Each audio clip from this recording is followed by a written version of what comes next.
Okay, I apologize. Holy cow. start over. Yeah, so we'll start over.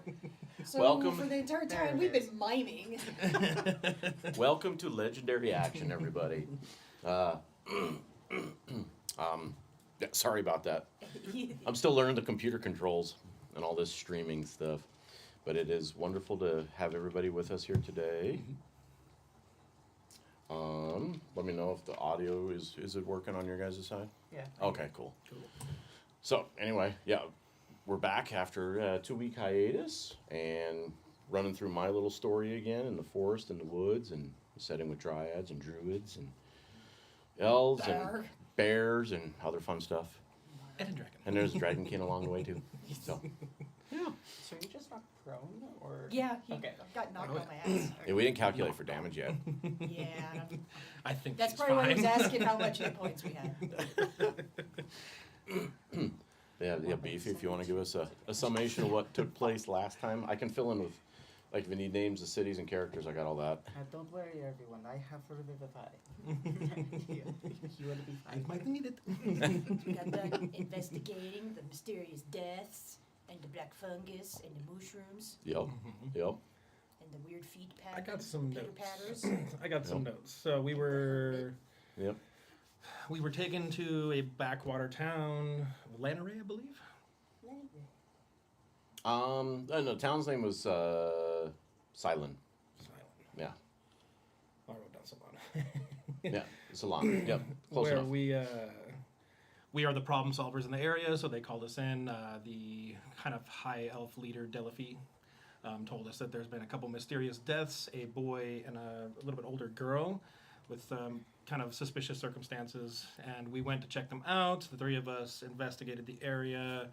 I found kind of black particulate matter, dust surrounding the corpse. We had Vexus outside finding footprints. There were two different sets of footprints at the different locations, indicating there were two different kind of perpetrators involved in this. And then there was the presence of magic by Lahaba detected.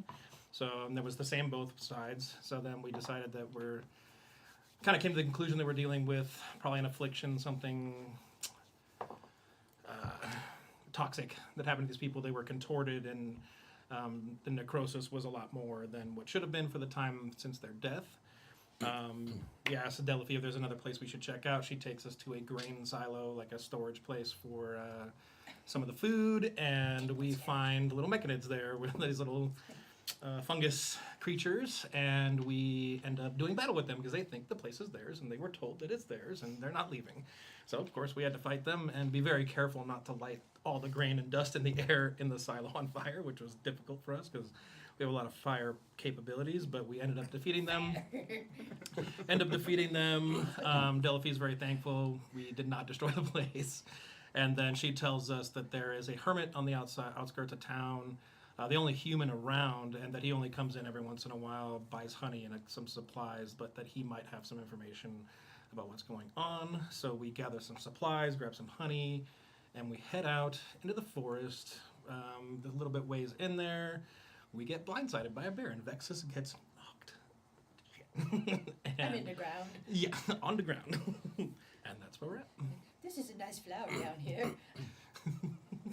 Pretty view. It smells good. All right. So, yeah, where we left off, yep, big bear busting through the woods. Vexus knocked prone. You see Vexus just basically get hit. This bear forepaw right to the chest, and she goes flying back. Actually hits a tree, Oh, and then drops down. And you will take, for the flight, and then the hit in the tree, 11 damage. So not as bad as it could have been. glad I'm a table one. And then tanky. you hear this just voice shout out, Brutus! And then you see the bear like kind of stop. And as it's there, it's breathing heavy, steam coming out of its nose. You look at it, it's looking at all of you like it takes a turn at everybody, kind of mostly concentrating on Vexus though. But it's, you see, there's some intelligence there. It knows to stop. It has leather bracers on its forepaws and forearms. It has this contraption that's around its body with a lot of straps that go underneath its chest and its back. 3 different straps going behind the front paws, in front of the back paws, over the top. And you also see this kind of modified where it almost looks like a saddle rig set up on the back of the bear. And then you see this gentleman come through. Looks a little bit older, but also looks like the armor's made out of the same material that was for the bear. He's in all leathers, leather boots, leather gloves, bracers, leather tunic, leather leggings, and then he has on his back a green cloak that's made out of dark green patchwork that looks like it almost blends into the forest when he's not moving. It's like a perfect match for the leaves and the foliage around him. And it has a hood on it as well. He takes his hood down. His darker, long gray hair. A lot of lines, a little bit of scarring here and there, a couple of sunspots. So you know he's, for a human, a little bit older. And he looks at all of you, sees Vexus on the ground, and he looks at Brutus, he goes, "Why do you have to be like this? They're not a danger. You overzealous furball."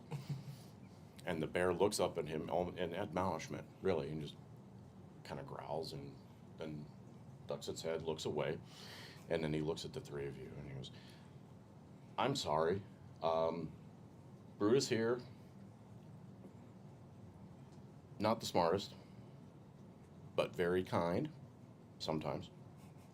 And then he looks at you two, at Lahaba and Cyrix, and just kind of goes, "Give me a moment." And he goes and actually checks on Vexus.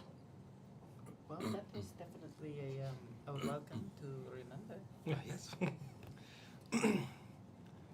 And then he's checking on Vexus. Vexus is still breathing. Am I unconscious? No, Okay. no, you're coming to now. For mumbling Yeah. under breath. Well, most of the time when you Language. get knocked unconscious, you come too quick if it's not bad, thankfully. Mm. So, Dave looks at you. "Hi, I'm sorry.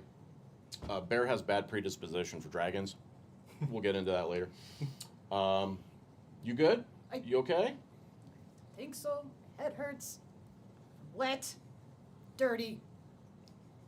Don't appreciate this. It's a little muddy out here. Sorry. We were patrolling the forest like we do. My cabin's up this way for a bit. To make up for things, come with me. I do believe that you might be the person that we are looking for. We brought supplies for you. We got spices and meats, and I reach into my side pouch and pull out the large jar of honey. Oh, perfect. You came from Salon? Excellent. Yeah, follow me. So he takes you through the paths, kind of in the woods. The path is not that discernible. It's literally, you wouldn't know it was there unless he was showing you the way. It's all overgrown, but there's just a very small little bit of patchwork and moss on the ground that kind of highlights the way. Everything else is overgrown. He looks at Brutus. "Hey, you, go out ahead, check stuff out, make sure we're good." And the bear just kind of, and then walks off and kind of scouts the area. Yeah, sorry about that. He had an altercation with the red dragon worm a while ago.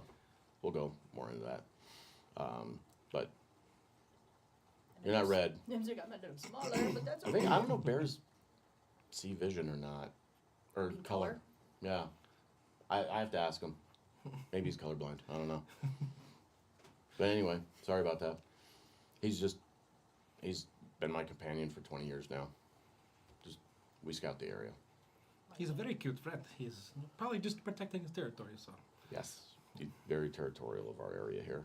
Very territorial. Understandable. Am I gonna have to worry for a future? No, no. Once he's been told no, once he gets it. He's He's a good boy. he's smart. Where's my squirt bottle? He's smart most of the time. No, I don't have to use that. No. But the honey there, it's a treat for him. Yeah. I Oh, figured. that makes sense. Yeah, I Honey. figured that's much. Why else would we need this much honey? I mean, yes, it's I don't know. but I mean, People have you have ever things that they like. have you ever had it on bread with butter? It's wonderful. it is. I'll show you. So head on back up to the house. When you get up there, it's just a wood log cabin. Opens up into just one room. Outside there is kind of it's almost like a little awning that comes out from the side to keep it a separate dry area. And you notice in that area there's a lot of, like say, the straw. So it almost looks like it's a bedding area for Brutus. And as you guys come up, you see Brutus kind of circling around from the house to the side, coming in. And when he gets there, Orlin starts taking off all of his armor. Lots of clips, lots of brass buckles and clasps. And he takes off first the bracers on the forepaws, and then the main set of armor that's on his body. And as he's removing it, you start to see a lot of areas that don't have fur. There's burn marks and scars and stuff that's left over from basically battle wounds and his altercation with the red dragon worm. And then as this is going on, Brutus is kind of trying to scoot back farther, and Orlin's like talking to the bear. Looks like, hey, don't worry, don't be embarrassed of your scars. They happened. It's part of you. Learn from it. And he's just kind of consoling the bear as he's doing this. And he looks over at you guys and he kind of goes, so the red dragon worm, I found Brutus maybe about 10 miles away years ago in what I think was his den. There was charred remains outside. He was deep in the little cave. So I think they ran into him and his mother at the time. I've had him since he was a little cub. So I think they kind of ran into a red dragon worm in the area. There's not an adult around here or anything, but they do travel a lot when they're younger sometimes. So it's an unfortunate event, but yeah, it kind of explains why he just went after you to start. I apologize. But he's gotten bigger. He's healthy. Quite healthy. Yeah. Yeah. Yeah. Other than the burn areas and stuff, very healthy looking bear. Very muscular. It's like, yeah, big. So then you can see why Orlin would probably be able to ride him too, with the saddle. He's all right. You go, relax, take a nap, buddy. I'll be out in a minute. And then, hey, the three of you, if you would come in. Actually, I haven't gotten your names yet. I'm Orlin. I'm sure I'm the one you're looking for. I am Syrinx Root. Sittings? This Root? is my sister. My name is Lahaba. Lahaba? Okay. I'm Vexus. Vexus. All right. Nice to meet you. Pleasure. Were you the ones that got called in about what's going on? Yes, with the mushroom thingies. The weird deaths. Okay. Yeah. There's been more The in some of blight. the outer outlying towns too. But that kind of confirms what we've been trying to figure out. Apparently, they said that they were invited to stay there, and so it is their right to be where they are. I have a theory about that, kind of.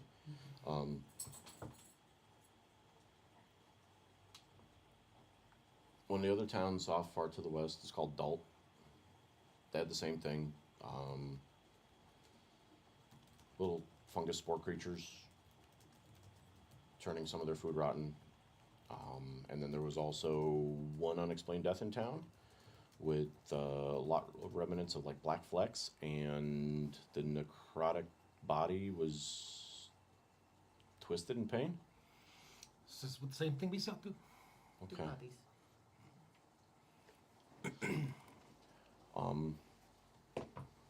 There's also been a lot of weird stuff in the forest. Like, I'm out here most of the time. Animals are more aggressive than usual. Kind of unexplained sightings out there too. Like, I'm just hearing weird noises here and there. And Brutus has been on edge more so than usual. And then one time, him and I were out. We were looking for deer, and we come across this glade. And in the glade, there's a dryad, a druid, and a pixie arguing. And honestly, it sounds like the beginning to a joke. Hey, these three walk into a tavern. But they saw me. I know dryads in the area. It's just part of what I do. And the one knew me but acted like it didn't. It just basically said, hey, human, fuck off. And I'm like, okay. And then me and Brutus just went on our merry way, and they just kind of stared at us the whole way. Now, granted, they're not usually friendly, but they know me here. I've been here for 30 years now. Well, my brother and I are druids. Maybe we can talk to the dryads to see if they'd be more forthcoming. I mean, you can try. With all of this, they do seem to be more and more just like pulling back from anybody else other than themselves. I know I talked to, well, this has been going on for about 4 or 5 months now. I talked to Delaphy in town like 3 months ago when I made a regular stop, and she said that she hadn't had any contact with the dryads in a couple of weeks before that, which usually they go through that town every once in a while to trade, or they come here to trade. But we can try it. We can give it a shot. I just don't know if they're going to be responsive. One of the other things I did find out in the forest is I did find tracks I've never seen before. Like, I know, of course, Brutus, bear tracks. I know elk, deer, dryads, satyrs, what have you, all of it. These were like, and then he bends down because you guys are still in the area, inside his house is, it's kind of like almost a dirt floor. He does have like half of it transitioned over to have wood on the floor, but part of it's wood, part of it's dirt. Around you see, it's kind of a mixed match of a bunch of different stuff. He has a lot of traps, leathers. No trophies on the wall, though. That's just not his thing. And then it transitions on the wood over to like a kitchenette area where he has a lot of plants, growing herbs, pantry, a lot of stores. So he kind of kneels down on the dirt side, and he draws out this whitish, squarish print that matches exactly what you guys saw outside the windows. From the Myconids. Not from the Myconids, but from the tracks that were outside where the two Houses. bodies were found. Right. And he goes, I think it's like a shoe or a boot or something. Looks familiar. Saw Yeah. the same thing at the houses of the dead folks in Delaphy showed us. Okay. 2 different footprints, though. 2 different. Different sizes. Yeah, I've seen Different 2 different sizes. Yes. You saw the same thing? I've seen 3. 3. Look like we're not the only 3 out here then. Yeah, I've never seen them before. Again, not seen who they belong to at all. They just appear, the footprints, like no, nothing. Would Brutus be able to track them? Because We went for a ways. I can show you where they led us to. But then they just kind of ended, and things kind of changed.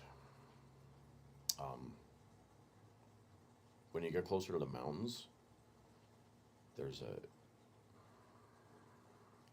think there's an area of blight up in the mountains, like where the forest kind of edges out.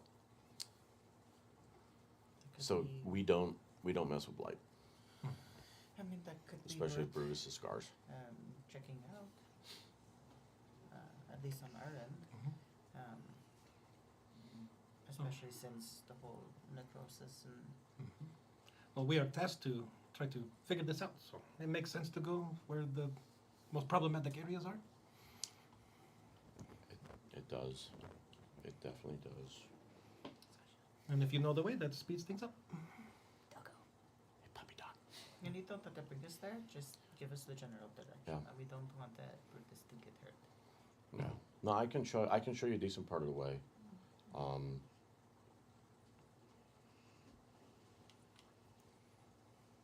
Sorry, I wrote down notes of what I want to talk about. Yeah.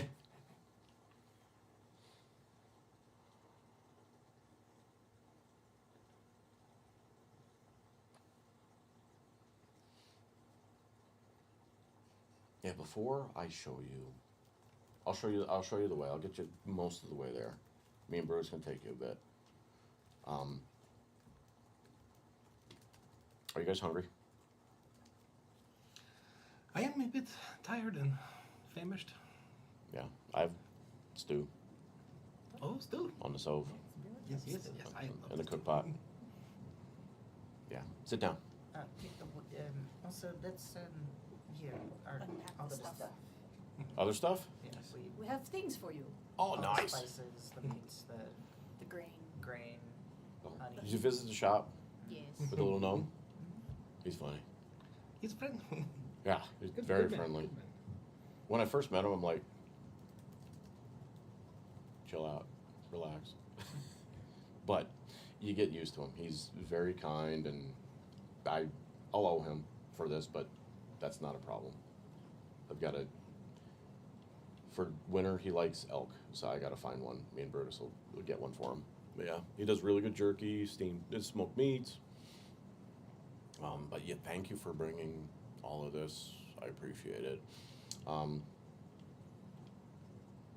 Yeah, go ahead, everybody. He's got a little table and a chair. Has you take a seat. He goes over to the cook pot, brings out just kind of a standard, simple stew. Meat, carrots, potatoes. He put some parsley in there too, believe it or not. It's like little green sprigs and stuff and some onions. Puts it down, and then he gets like little woodenware for you too, those little wooden spoons. And then as he's serving this in the kitchen window, you see a raven pop in. And it just kind of sits there and caws a couple of times. He goes, yeah, hang on. And giving you meat and everything too. Yeah, excuse me just for a moment. Eat, please. Thank As you. you eat. And then while you're eating, you see him pull out parchment and like writing chalk, or writing coal. Writes down a note on this parchment, rolls it up, attaches it to the raven. He goes, all right. Head on the Leonore, go. Look for crap. What was his name? Don't look for crap. No, don't look for crap.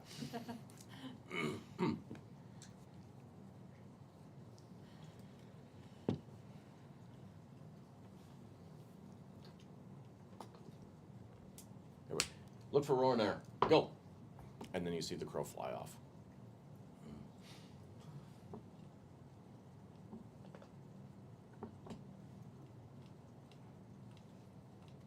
I took the liberty of sending a letter to Rornair. To the Elven High Council. Yeah. Just to let them know what's going on and the fact that you're here. Thank you. So, yeah, I know that with this, they want to know this is unlike anything we've ever seen. But thank you for coming to investigate it, and I hope you guys don't die. We hope so too. Yeah, We'll definitely do our best not to. yeah. Been a lot of dead animals in the woods lately. Like stuff we can't eat. It's like bad. It is scary, but druids care about the forest, and we will do everything we can to try to help. And I do too. So does Brutus, in his own way. He's a good boy. Do you? He's good. Yeah. I point to the jar of honey. Uh-huh. Do you just give him the jar, or do you put it in a bowl? Either way, do you mind if I bring him some? If you want to bring him some, sure. And then he actually brings out, it's like, let's see here. It's like a little piece of meat, essentially. It's like smoked venison or something. He hands it to you. He goes, hey, it's like a treat for him. Just coat it in this and give it to him. Don't give him too much though. I like to make it last, so he Okay. enjoys it slowly. I, He gets a little pudgy sometimes in the winter.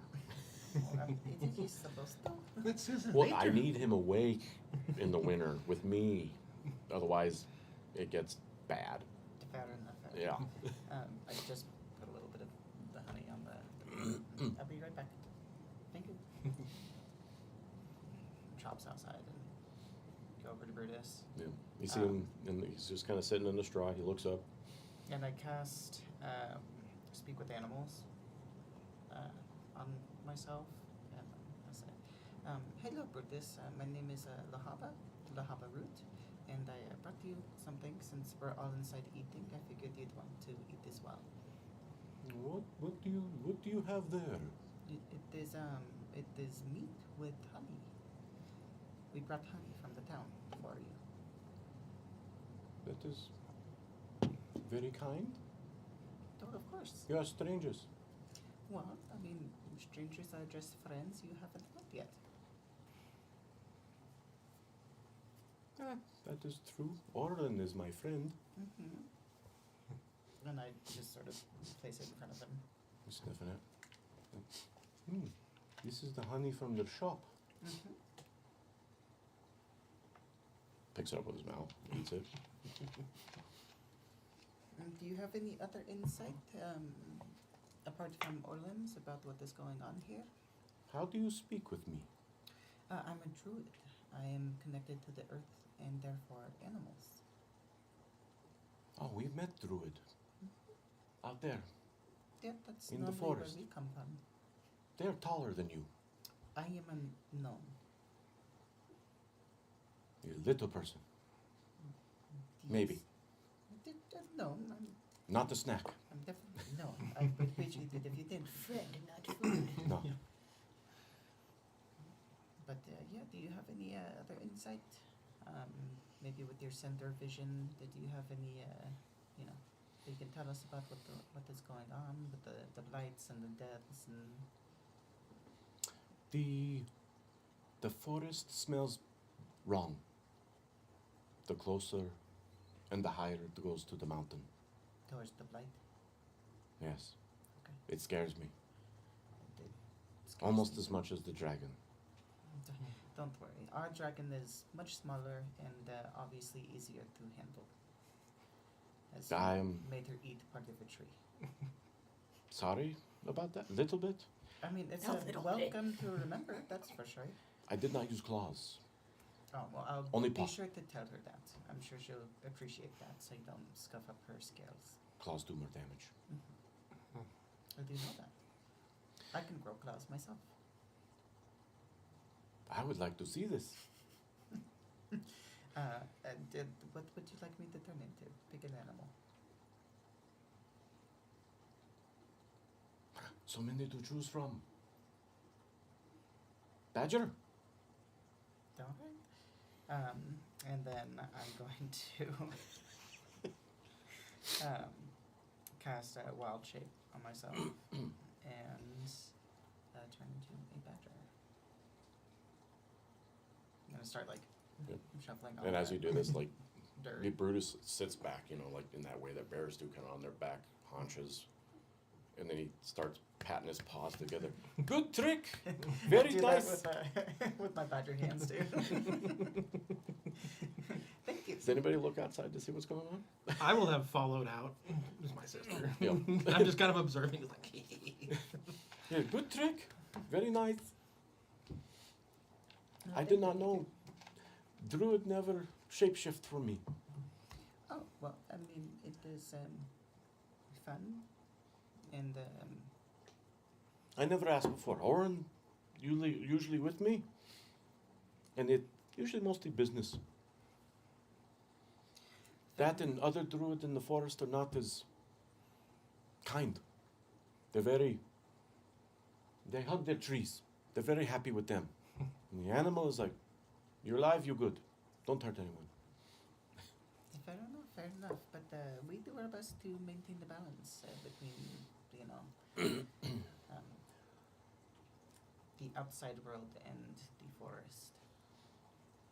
Yeah, we do that here. Yeah. Orlin, for human, is very respectful. That's good. He's very, very kind, and I'm glad that you two have each other. But thank you for the information. Yeah, and the blight is bad. Be careful. We'll do our best to figure it out. Strange creatures. We don't go there. No, what, Orlin's worried about the scars getting infected. that is understandable. You maintain a safe distance, and if it gets closer and closer, just maintain it and move if you have to. We should be good here. Plenty of distance. Good, good. But thank you for the information, and I hope now that I can call you friend. No more Thank- stranger. Thank you for the snack, friend. I'll have to use my speak with animals as well. And be like, steering stinks, you too. Brutus. Another one. Another? We're twins. Kind of looks back. Looks at each one I'm of you. still in the badger form. You look very different right now, but when human form, still different. We are different gnomes. We've been around elves long enough that we dress a little bit like them, talk a little calmer like them, so we are not the normal gnome that you might encounter out there. Ah, the tall, thin people, pointy ear. Elves? They smell very clean. Yes. Almost too clean. No,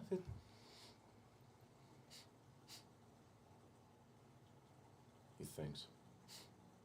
Like lavender. They do enjoy their perfume. They do. I like the leaves. But sorry to interrupt your nap, but I just figured you'd want to eat since we were all eating inside. But we shall go back inside and hopefully rest for a little bit, and then apparently you and Orlan are going to take us to as close as you can to the blighted area. I want to walk Thank you. up to Brutus as she's saying her closing statement. Just kind of walk up to him, pet him, tell him, Brutus, I see your scars. They are nothing to be ashamed of. You should be proud that you survived that and that you are protecting your friend and master. And I just want to tell you that every druid has love for you, and we hope you are safe. And we're going to do everything we can to try to help this area so you can enjoy the land once more. Thank you. Yeah, these come with red dragon. Very scary. You are very brave. Very brave. Yeah. Let's go inside and I guess let Vexus. No. And then while you two are outside, Orlin looks at the Vexus like, Dog. bark, bark. Works and How's the stew? It's delicious. I don't host Dragonkin much in here, so. It's very delicious. Yeah, where I'm gonna lead you, kind of looks at you, looks at your garb. Warlock? Yes. 'Cause that's going to be a problem. No. Have fire ready. Fire. Yeah, there's. When we head towards the mountains, there's a lot of light. So pretty much burn it as we go. Yeah, I mean, hopefully your druid companions aren't going to have too much problem with that, but it's so twisted anyway. Yeah, I don't want to bring Brutus up there too far. Well, it's probably best we try to burn as much as we can so it can't spread any further. Yeah, but over the last 4 months, it's grown. Has it always been there? No, never. I've gone up there a lot. I go up there a lot in the wintertime for goats and mountain sheep. So just recently it's shown its face. Yeah, it has to do with whatever's going on. And with the weird recent deaths. I think somebody's trying to pull in something. I don't know what. But I like it here. I like to stay. I don't get along with my own kind. Why not?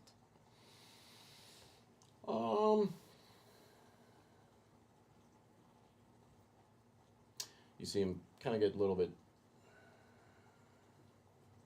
almost sad as he's like thinking of things. Maybe another story for another time. But I come from lands way to the east. I don't even know if you've ever heard of them. It's mainly human. A lot of politicking, and that's just not me. But you survived this. Maybe I'll tell you sometime. Something to look forward to. Yeah. How'd you get wrapped in with 2 gnome druids? Like an odd party.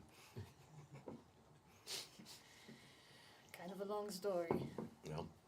Did some questionable things. Oh, we all have though. That's the fun part. Which is why I'm excited about the fire, because apparently it gets me in trouble in other places. So, being able to use it freely would be a... Yeah, you'll get your chance. You'll get your chance.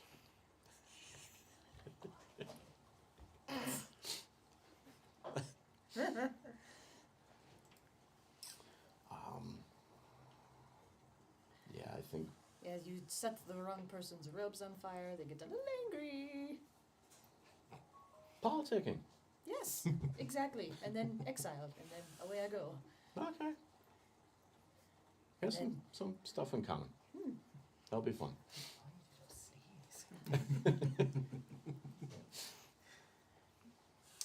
But yeah, you guys come back in. Everybody kind of sits down, finishes their meal. Still in badger form. Still in badger form? I'm gonna be taking some food and Okay. feeding it. Why are you bringing in a badger? You don't have hands. Orlin looks down and is like, Stew? Just lap it up from the bowl. I guess. Lahaba? Okay. Fair enough. Trying to bite your hand. Because honey badger don't give a fuck. Did you guys talk to Brutus? Kind of figured you would. He's a kind bear. He is. I mean, I Yeah. hiss in agreement. yes. But yeah, he's been with me since he was a cub, and he's always. Yeah. I think we've saved each other's lives. I lost count. So we're kind of bound together. It's good to have a bear like that as a friend. Yeah. Yeah, it works. Makes the wintertime much easier, and then with what's going on now, we both feel a little bit less on edge with what's going on. If it was just me by myself, I would have probably moved at this point, because it's just getting strange and weird Dangerous. Understandable. and dangerous as hell. I sort of nudge you. Do you want to ask if we can stay here, at least in this area, for Badger sister and say, she would like to know if we can stay here, or at least in the area, to take a little rest before we go traveling to the Blight. I mean, I don't have much space inside here, but We are used to the outside. if you want to stay in the alcove out there with Brutus, he snores a little bit, but I turn to Vexus and say, you good with this outside? It's wet. It's whatever. We can make you a shelter out there. well, the awning mostly waterproof. Like when you're out there, it wasn't dripping that much, a little bit. but yeah, no, that'd be company nearby wouldn't hurt tonight. Tell Vexus I can dig her a hole. Make her a badger La den. Habba said she can make you a little den. Lord. It shouldn't like being dusty. Yes. But we can stay with Brutus tonight. Pat her on the back. But no, that would be good. I would like that. Yes. Little company overnight. Yeah. In these weird then times. And then in the morning we can head off. I can show you the direction to go. And then be on your way. And then by then, Raven there doesn't take too long to get to town to tell him what's going on. The hospitality is greatly appreciated. No. Thanks for being guest. A little badger. Like, I understand. Yeah, you kind of just relax the rest of the night. It's been dark for a bit now outside.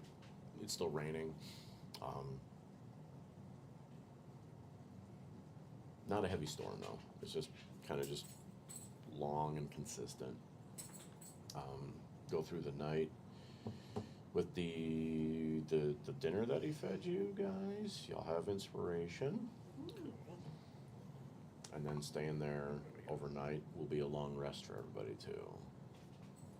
Cool. Just to kind of get a little bit of rest in and. Thank you. You know.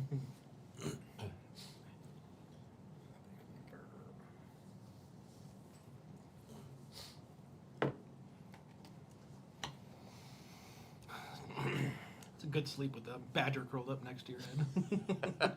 Very warm. I'm surprised she's staying in badger form. Yeah. It's like, okay. Sometimes it's easier being an animal. Yep. Nah, La Habba's staying in a badger form overnight to sleep. It's comfy.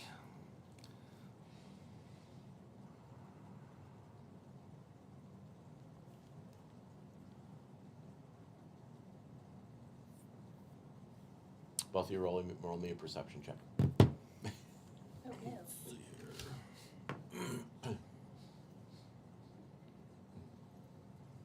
13. I don't like this. Yeah. I know I have like jackal perception too. 16.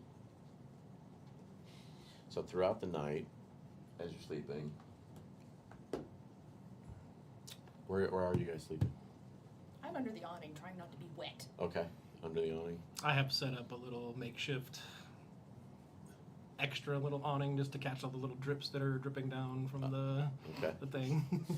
So Found some random place. Stay dry, my friend. for you, all you really hear is like just Brutus snoring here and there. Comforting. Yep. At one point during the night,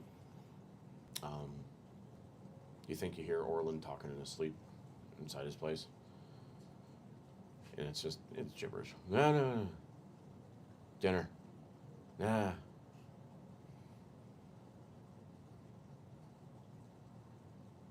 Brutus, put down the dryad. Ah.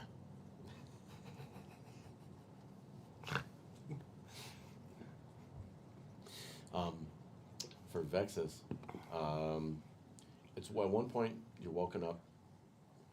You're not as comfortable as everybody else, so you're sleeping lighter, but you're still getting decent rest.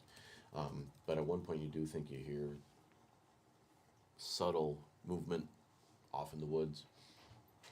a light broken branch here, a ruffle of leaves there, in between the sounds of the rain. And you kind of look out towards it, listen, but nothing really comes of it.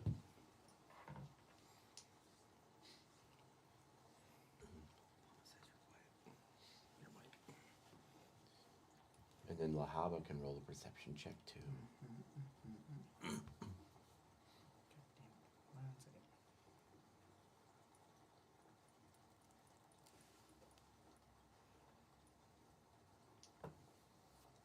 Natural 20 for a 26.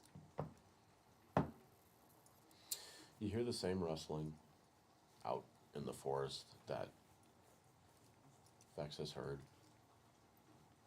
You hear a couple more broken branches though, and it almost sounds like might be like actual footsteps from a humanoid. But then as you listen more, it kind of wanders off and fades and then turns back just the rain sounds.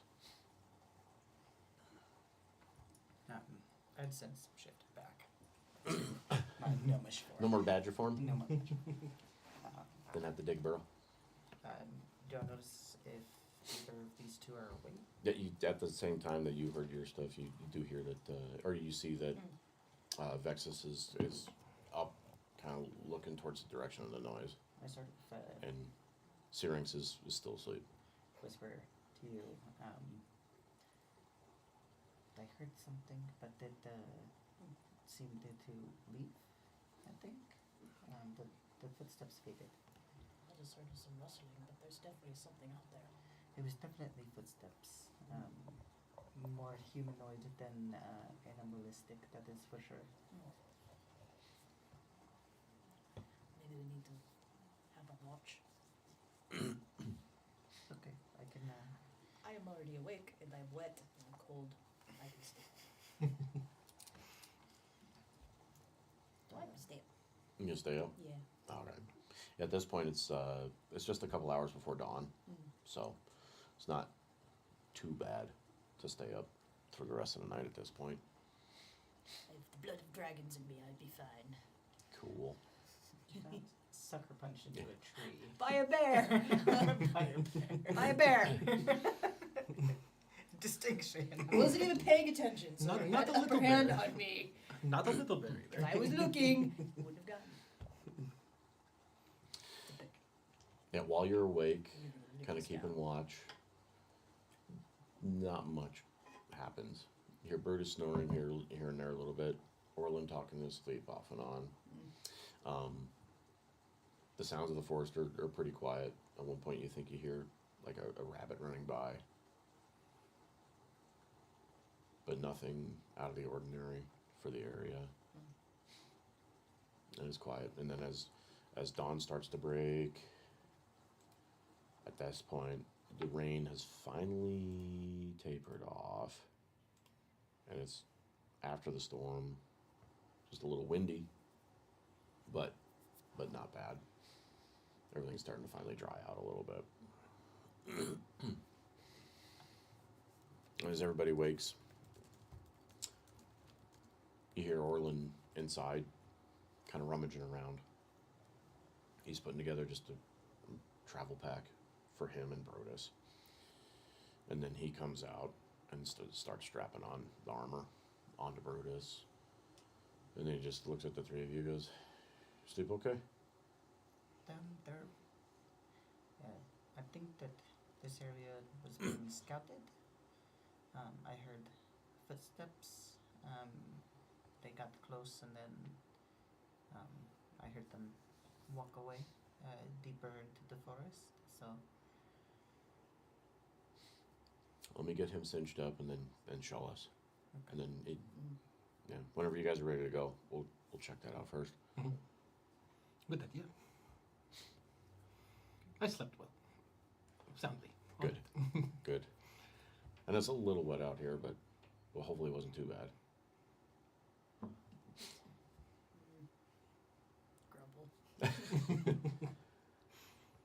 Some sleep, not much. Okay.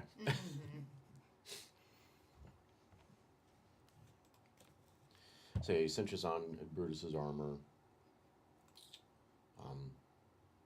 Doesn't put on the saddle though. You kind of hear him talking to Brutus. It's like, hey, we're not gonna mount up today. We're just gonna go for a walk. And then hopefully we won't have to get out of there too quick. But if we do, you know the rule. You run back here. I'll make it back. And then already, he kind of hands each one of you just like a little bit of bread, a little piece of cheese to kind of break your fast for the morning. Thank you. Yeah. This will help. If you're hungry. I'm not. And then you guys go on your way. Who's leading? I think I have the best perception. Yeah.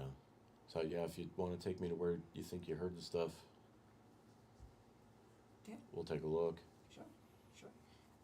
It was this way. She is the older twin. She always leads. Okay. And then I'll need perception checks for everybody for when we get there. Perception.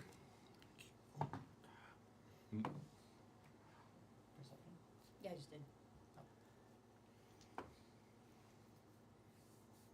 So you walk through the forest. The leaves are still a little bit wet, a little bit damp. Wind's blowing kind of everything out though. It's a nice kind of peaceful day, a little bit overcast, but definitely the clouds have lifted a lot more than before. When yesterday we were just at the treetop level, but now it's like there's some breaks in them. Sun's starting to peek through a little bit here and there. And what do we see? 10. Okay. 24. Okay. 18. You don't see squat. Syrinx is just kind of like looking around going, Oh, butterfly. butterfly, what am I looking for? Food? And then Orland and Brutus are just kind of hanging back, watching you guys a little bit. But both of you see those same wide, squarish, flat tracks, light indentations in the mud here and there, and in the dirt.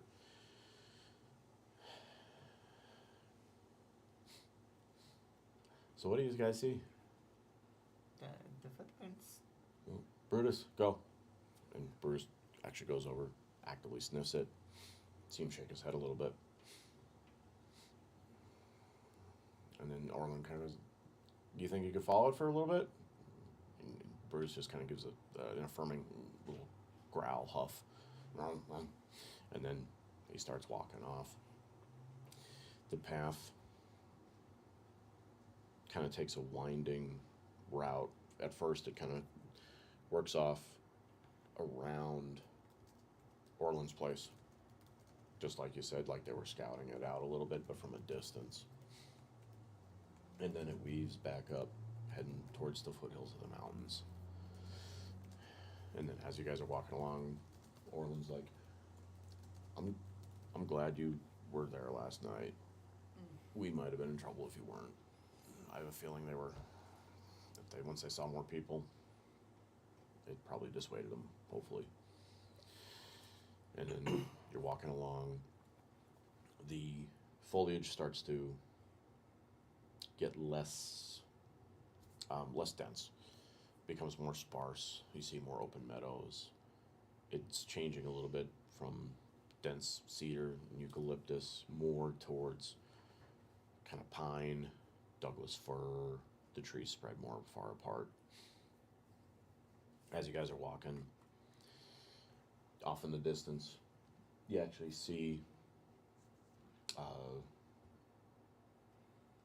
at first you don't even recognize it, but then it's running, and then all of a sudden it's further ahead, and it grabs a rabbit.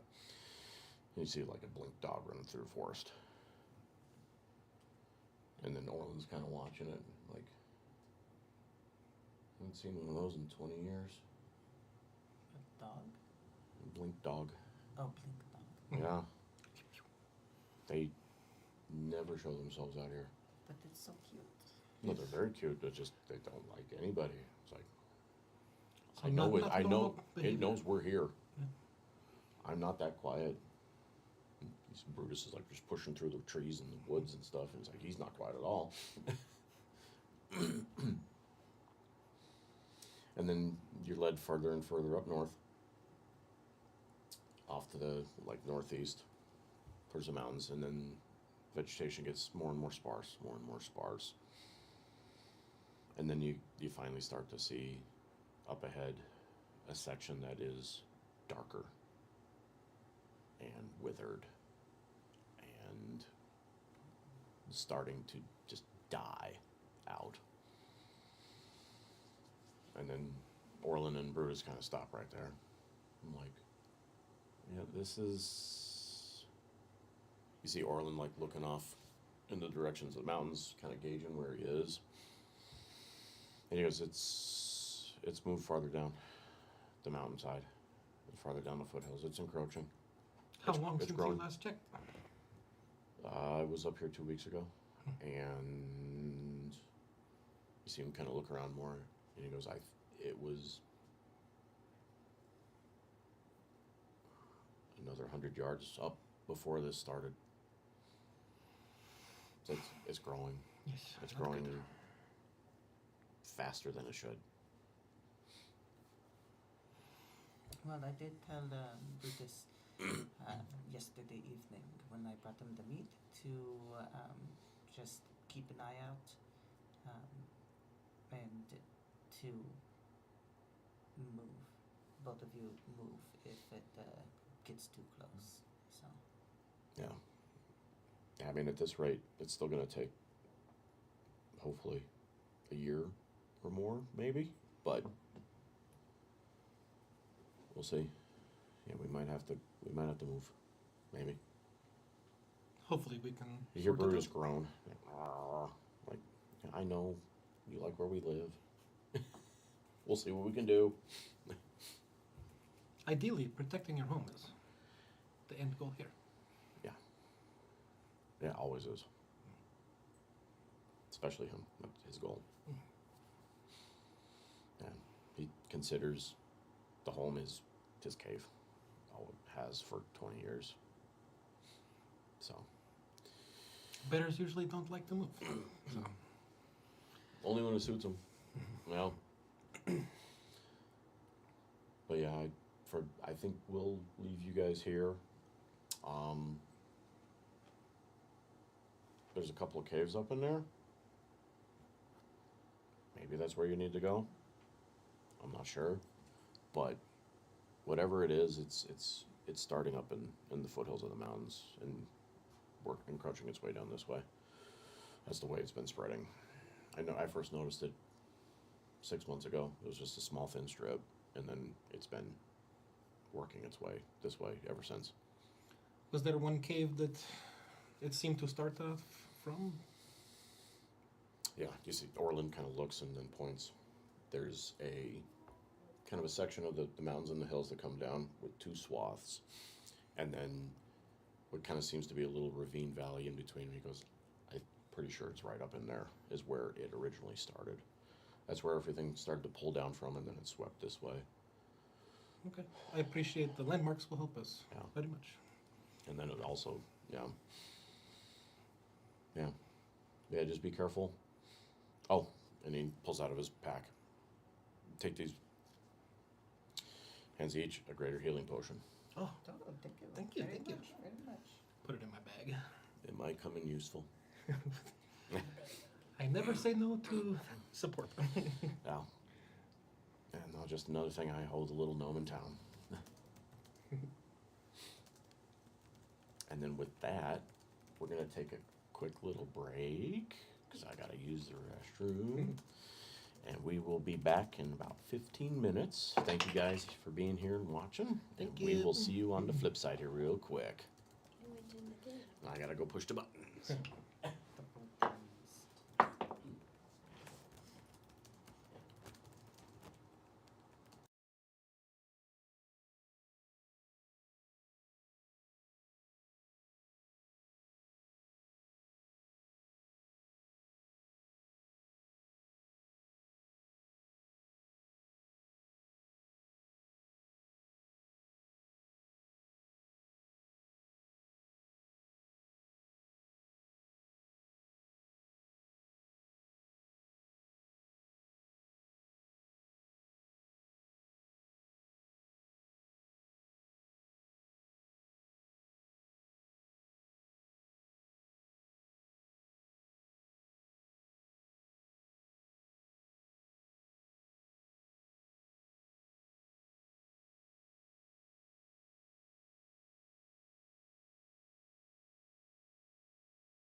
malfunction. now.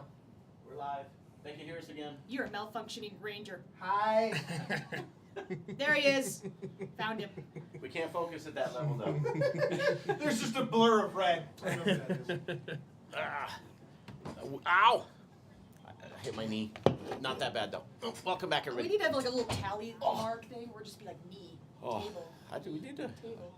maybe rebuild the studio or something. That'd be an effort though. Holy crap. It's not so much it needs to be rebuilt, it just needs bigger space. More space. That's true too. I Yeah, have plenty of feel like the space. genie in here. Cosmic powers of the universe. Itty bitty living space. How's everybody doing? Welcome back. I hope everybody that's watching got their snacks and stuff. Good to be back. It's good to be back. Snacks. I'm playing at the remote. and Microphone here. I get to start making my own beef jerky. Start making beef jerky? Because I got my air fryer oven came in the other day. Cool. Yay, Breville, 50% off. That's not bad. Yeah. A good discount. Mm-hmm. All right, so we are. The party's now at the Blythe, and yeah, Orlin says, "Hey, good luck, be safe. Don't die. Yeah, don't die. This stuff gets really weird, and you can escape. I'm back down the hill at my place with Brutus. You see Brutus just kind of look at everybody and sniff and huff and kind of turns and walks away. Bye, Brutus. Bye, Brutus. You see him Bye, turn Orlin. around and he actually stands up and kind of does the little bear wave thing and then drops back down and heads on with Orlin. Thank you, Arlen. No problem. Good luck. Hope it works out. We But do be th- mindful of your perimeter. We will be vigilant and we will watch.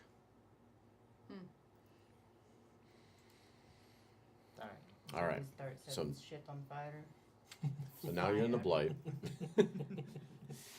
So where you guys are, it's not completely horrible. It's like a lot of death. You see a lot of trees, but the leaves on the bushes and the trees are all yellow, decaying. It's not the fall look of like brilliant oranges and yellows and reds. It's the look of sickly yellow decay, and there's black spots on the ground, which you can only assume is probably more spores, part of the blight. The trunks of the trees are all cracking, fissures running up and down with them, sap leaking out all over the places on branches and trees. These poor trees. I feel for them. Well, let's solve this as fast as we can, so less decay comes to our pollinated friends. I'm going to start cutting my cloak and wrap it around my face. Last Okay. time we breathed these in wasn't a fun time. No. I don't know if I want to do it again, so. Not a bad idea. Mm. Not Take a bad bit of idea. cloth and do the same. I just pull up the like shawl part of my cloak and just Kind of cover your face with it. Mm. So, as you guys walk, face is covered, heading up kind of towards that area where Orlin recommended. It's still a cloudy day, but visibility's not too bad. You start hearing different things coming out of certain areas of where the blight is. Rustling here, movement there. And then you keep on continuing up towards where the crevasse is. And as you're heading up there, all of a sudden you see like an arrow in flight.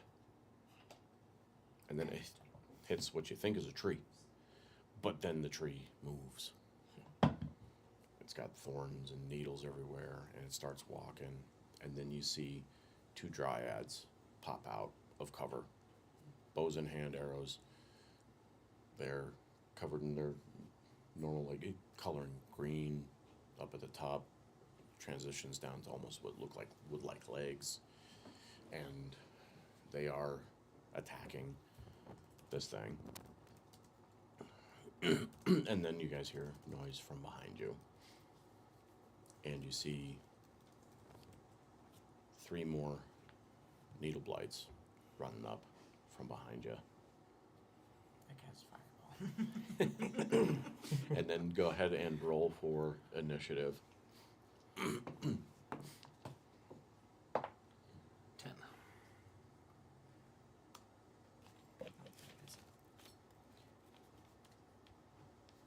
15. 18.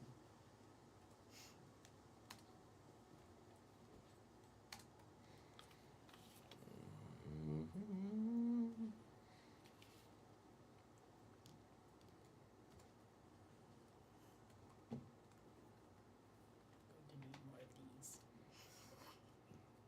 All right. And, Force, let me know when you can use these guys.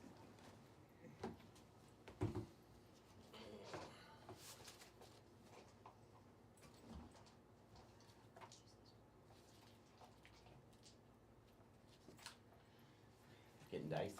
Yeah. Yeah. I need them.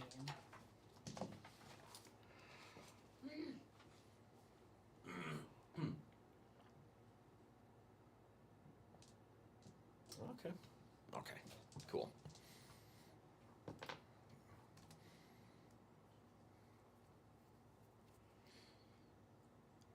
See, off to you guys is right. The Dryads are over there fighting. They're dealing with their stuff, and then you got the 3 that are running up on you guys. All right, and then you see them. They're slightly different sizes. One's kind of taking longer, lumbering strides. The other 2 are a little bit shorter, a little bit smaller. But nothing but dark black bark. Looks like just a bunch of branches and thorns shoved together to give them a slightly humanoid form. And they're just hell bent on taking care of whatever's in their way. All right, Lahaba, you are up first. Sweet.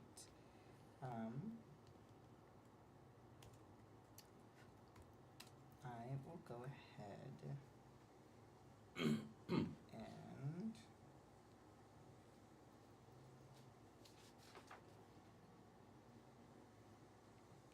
how far away are they? Like, They're pretty close. They're like within 30 feet of you guys right now. They kind of snuck up on you a little bit. alrighty. I'm going to step forward closer to them a little bit, and extend my hand and cast Burning Hands. Oh, okay. So that will be a cone 15 feet wide. So whoever's in that radius will have to make a Dex 14 saving throw. Okay.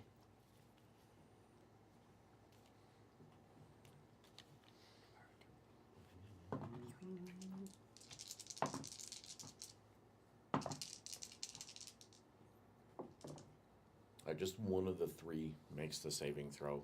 They're just kind of lumbering up, not really ready for So what comes to them. the one that made it will take 6 damage, and the other 2 will take 12 damage.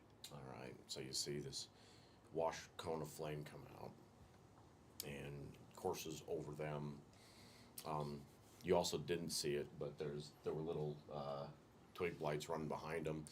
They all catch fire and burst into flame and fall to the ground, and the other big ones are still lumbering on, but kind of wreathed in fire. The one that was basically kind of paying attention pats out some of the areas while it's still charging towards you guys. The other 2 are just coming in on fire and angry. All right, and then Vexus, you are up. So what do we have left alive? So the 3 of the bigger ones still, they're all alive at this point. And where are they positioned? Kind of 3 running at you abreast, about at this point 25 feet away. Because I can do burning hands and turn them on fire too. Okay. It might not be a bad idea. Be 18 to hit. And Burning it's hands. it's a savings throw. It's 13 for Dex. Or hit. We'll hit DC 13. Yeah. So 2 of the 3 make the dexterity saving throw on it. I have 5 D6s. That's a lot of fire. Yeah. 21 total. Okay. So yeah, you see the fire washes over them, and yeah, it just engulfs them. They're on fire. They start to, and then they fall down, and then you just see basically smoldering branches on the ground, and it does take them out.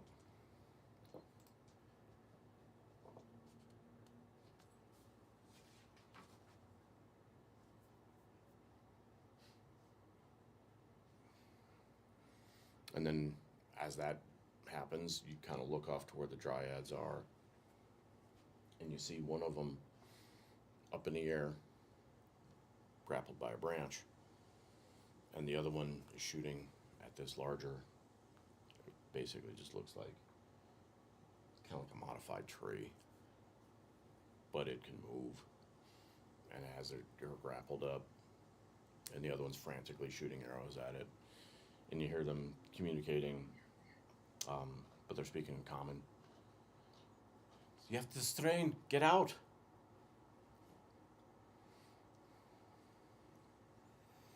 And around you guys, the immediate threat is removed. So, But- Yes, so I'm going to go to the one that's not grappling, touching the one druid or dryad, Mhm. and then I'm going to use Shocking Grasp, touch it, and then use Shocking Grasp on it. Okay. So it's +8 to hit. So 15. Is that it?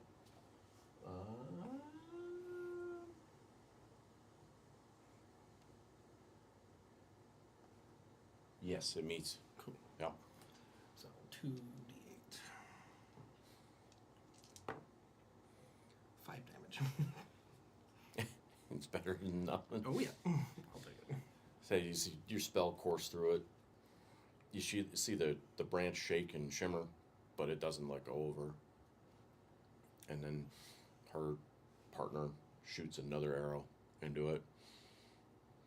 You hear it creak and writhe, but it's still not letting go, and it's squeezing the dryad more and more, and she's in obvious pain. And then we can keep the same order. Alright, so my turn. But before that, after the shocking grasp, you see another branch reach down and try to grapple you. I'm gonna need a DC 15 strength saving throw as it tries to grab you up within a different branch. 10. So Okay, so you see it pick up Syrinx and start to squeeze him a little bit. It hurts. Alrighty. And then as you guys get closer, you notice there's a decent sized root structure on this thing. It's kind of big. Alrighty. So my turn again? Yes. Okay. I'm going to go ahead and cast Burning Hands again. So Dex 14 saving throw, if you don't mind.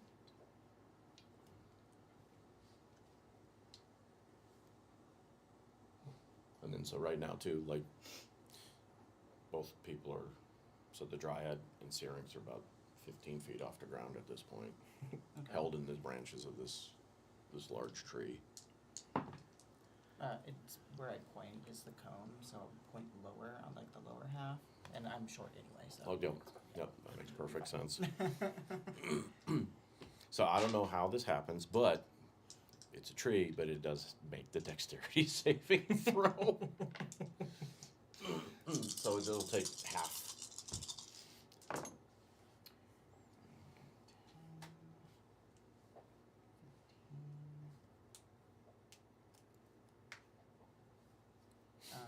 Let's see here.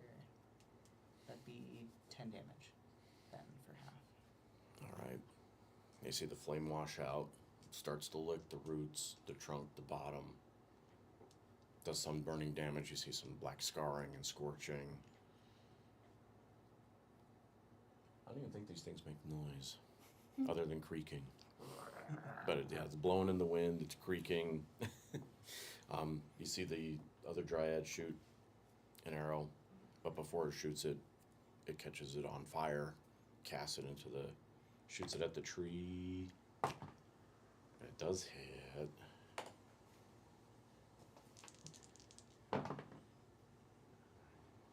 You see this dryad shoot an arrow. It catches in one of the main, what looks like a fissure in the tree, and then the sap catches and sparks and catches on fire, and it starts licking its way up the tree. This is licking at my bottom. I'm just like, Now, well, you're still out, thankfully, but as you're up there, you're seeing this go on. All the fire getting cast at this tree with you in it. it's an experience. Yep. And now Vexus is up. Just a stupid tree. Yep, just a stupid tree. It's holding a dryad on, which would be your guys' left, and then Syrinx is on your right, in the branches, getting twisted and squeezed. And then at this point, the branches start to tighten a little bit. And Syrinx will take 11 damage from being squeezed by the branch. I'm gonna do Scorching Ray, but I'm gonna target. Scorching Ray? Mhm. Ooh. So I'm gonna target the limbs of this thing if I can get it to tree to drop both of them. Okay. Because I can do. Is it I 2? have 3 rays plus 1, so I have 4 total. Oh, okay. So I'm gonna just do 2 on each side and hope I can break its arms. Cool. But I have to do a ranged for each one, so. Okay. That makes sense. Standing back's probably good. You don't get Yeah. I don't wanna be too close. squeezed. 24 for the first one. That hits. Just 9 for the second. Okay. 12 for the third. 12 again. Okay. So you hit once. Hit. Yeah. Well, maybe this once I'm gonna target the one that's holding. The one in Syrinx. Syrinx? Yeah. Okay. 7 total All right. for So damage. you see the ray go out, just kind of a finite point of fire, and you see it hits the branch and starts to work its way down, and then it stops. But as you're in the branch, it's creaking, your weight pulls it down, and it snaps and drops down. So you fall from like 10 feet. But you knew it was going to happen. No damage for that small of a fall. And then you're up. I'm going to. Let's see here. What is this? I'm going to try to use sleep. It's a wisdom 16 saving throw. Okay.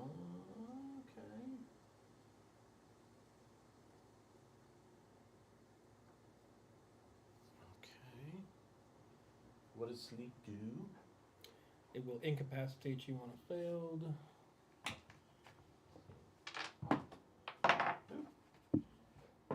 To the end of the next turn, which you must make another saving throw. Your spell is successful. I'm rolling cold over here. That's okay. But yeah, you see the movement in the tree slow. It actually lets go of the dryad. And she falls to the earth. She is bloody, bruised. See like basically just bruise marks around her midsection, her torso, forming on the ribs already, on the sides. And she kind of stumbles up. Her companion runs over, grabs her, lifts her up, and pulls her back from the tree. And then, so for right now, the tree is out of it.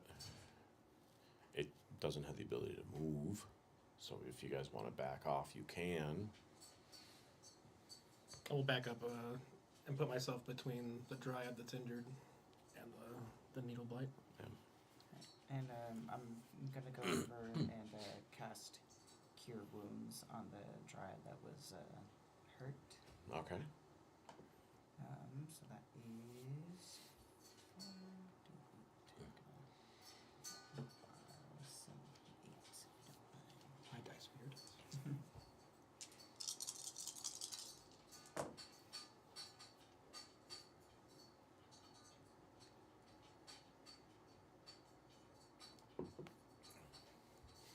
Um, 17.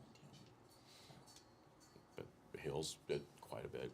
You see the bruise marks around the ribs get much smaller, and she's standing a lot straighter. Are we still in active combat now that it's asleep, technically? Not really. No. If that's the case, I'm also going to cast Cure Wounds on Dear Syrinx. Uh, 15.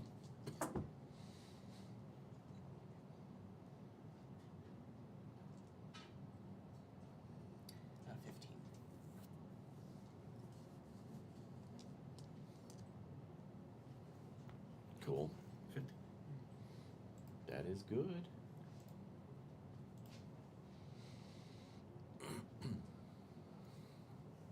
Thank you. I wish to thank you for healing. Yes, of course. We'd just thought that you needed help, and here we are. It is much appreciated. We were patrolling the area like we do, and we got in trouble. We got too close to this one. This one the other day was not blight. It was still healthy. Are you guys... you trying to get into the mountain? Yes, actually, we are trying to figure out what is causing the blight, and then hopefully crush it down to nothing. Yeah, good luck. There's a lot of... There's multiple nodes up there that are causing this. So be aware, be forewarned, be careful. I'm going to get her back to get her some medical attention. Thank you for yours, but it's getting worse and worse up here. Do you have any like pointers? You said nodes. What are causing them? It's emanating from multiple points along the mountain range. Are they obvious? Yes, Okay, good to know. just as obvious as this one. Me and my companion, we've spanned up 20 leagues. 4 different nodes of blight along the way. This is just one. And they all look like this, and it's the giant tree thing? Yeah, it seems to affect whatever's close by. Trees, bushes, shrubbery. No, the node. Like, what does the node look like? Oh, I'm sorry. It would be essentially a rift that's causing the blight. There's multiples. And I think I know what is causing them a little bit, but we have to be on our way. I have to get her back. Okay. Send a raven or something, just in this general direction. We're heading directly into the valley, so. Okay. I will do that when I get back. Thank you. And then you see the drives. They're fast. Run off. They're almost hesitant to talk to you. If I can heal your ass. It's not alone. Cast burning hands instead. Yeah. Well, the reason they talked to you was because you healed them. Like, they probably would have even acknowledged you or talked to you much if you hadn't done that kindness to them. They are just like on their own and in their own little world now with what's going on. Mhm. Where to next? Into the cave Do entrance. we see where this node is? Yeah, so now that you have time to look and see what's going on, because the tree blight is asleep, everything else around got scared by the fire. The tree's on fire still. It's like just slowly coursing up it from the arrow and then from the scorching rays and the scorching hands. But as you look up the valley in between these two mountain draws, there is what appears to be a cave up at the top. It's not that big, but it's more than enough for anything humanoid to walk through. Looks to be about maybe 10 feet across, 10 feet tall. Just typical cave shape, very dark on the inside. We should probably go investigate this rift. I mean, might as well. Have to. Onward. Yeah, onward and upward. So as you go, you see the vegetation. The higher up you go into this draw, it used to be. You see a lot of stumps. You see a lot of just death and decay. It used to be very lush through here because of the way the water slopes off the mountains in the spring after the snowfall, and then also when it rains. This is a perfect draw for a good stream to flow through. And there's nothing. It's black. It's gross yellow.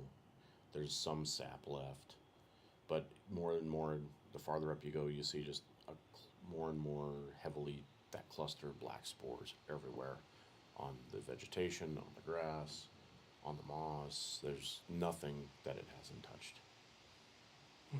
And then as you guys walk up there at the cave entrance, all the blight is behind you. And inside the cave, it looks pretty dark, but as you start to encroach in a little bit, it looks like there's some light up ahead. Let's go investigate. I'm like a moth. I see light. I go. So as you go in, it's a fairly simple cave. It doesn't branch out much. It's one route that takes you in. It goes in deep. It looks like it was done by natural erosion, possibly coming down from above in the mountain during the spring thaw. Maybe it floods, it pulls it through. But then you do start to see there's a couple of torches here and there. And as you go a little bit deeper, you hear this sound. It's just like a thump. And then you hear it again. A thump. Nothing I find any of us find familiar. Mm-hmm. Same. Kind of. You've heard stories of it. Thump. Again. And then you see this little weird floating thing. It's a wasp. Comes around the bend, sees you. It all of a sudden turns purple, orange, and green, and then runs back. Or not, doesn't run, it floats. And you hear it expels this air, poof, and it flies around the corner. It has tentacles with it, and then two little eyeballs there on stalks. And then you see the little eyeballs kind of peer around the corner looking at you. And then on the stalks are like orange and green and purple colors. And it just kind of looks at you. That is oddly adorable. It's kind of cute. And it hears you, and it's just kind of, it slowly comes out a little bit. It's almost like a jellyfish flying in the air. I lower myself to the ground, like a little bit more than I already am. I'm short. It's like really short now. And I just wave slowly at it. And hello. And then you see this one little tentacle kind of lift up outside the wall and it like mimics you, waves a little bit, and then pulls it back. Um, And then guys want to do a lore check or arcana check? Sure.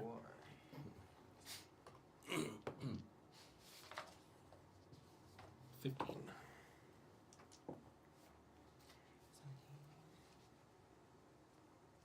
23.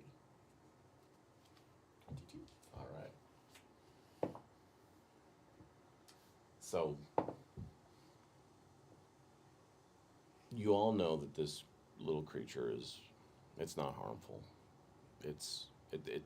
And then you two pulled the name out after you've heard the sound a few times. It actually is a flumph, is what the name of the creature is. It shows color to show different moods and emotions. What it's showing right now, for between green, orange, and purple, are curiosity, confusion, and fear. And it's just kind of rotating through those. What they are is they are little creatures that feed off of telepathic and psychic energy. And they're only normally found in the Underdark, which you guys aren't there. You're in a forest. So you know that something is drawing this creature here and has put this creature here from another place, but it's staying because it feels that psychic energy.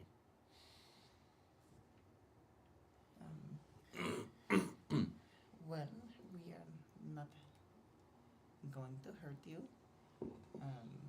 You can come out if you want to. We're just trying to figure out what is causing the blight.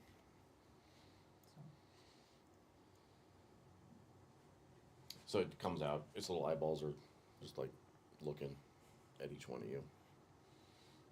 You see it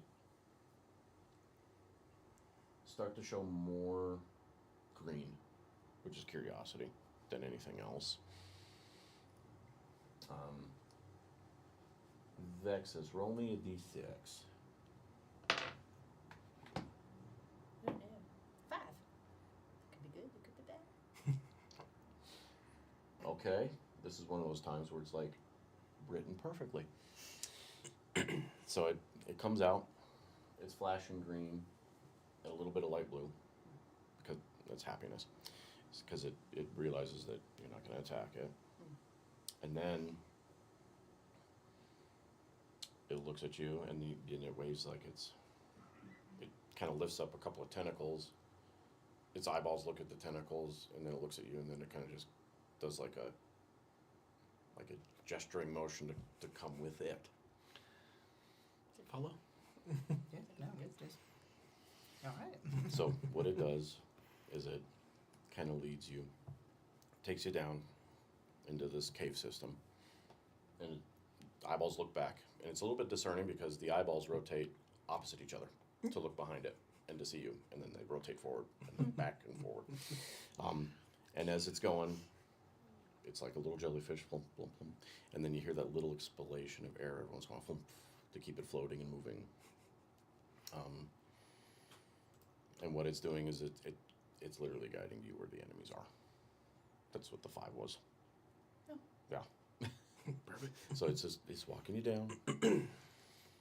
And then you get to a couple of different branch points, and it just takes you to the left, then to the right. There's little torches down here and stuff like that. And then it gets down to the end. And it just kind of stops. And then it just drifts over to the side. Yeah, you stay over here. We'll handle things. And then it starts flashing purple and red. So purple, fear, red, anger. But not at you guys. It's because it's looking inside the cave. So now what do you do? Take a look. Yeah, it's okay, friend. We'll go take a look for you. Traverse Into the danger cavern. zone. All right. So as you go in there, there's a couple of sconces on the wall. And you see before you this, best way to describe it, in the ground is, it's a section of, it's like a rift. It's open. There's nothing but black and purple streaks coming out of this with some almost what look like muted stars on the inside of it. And as you're watching it, you see it slowly just get a little bit bigger. And so the rifts are kind of on the sides of the walls of this unit. They're spreading out. In the back of the cavern, there is looks to be just like another doorway, an open cave. And then before it, off to the right, is this staff.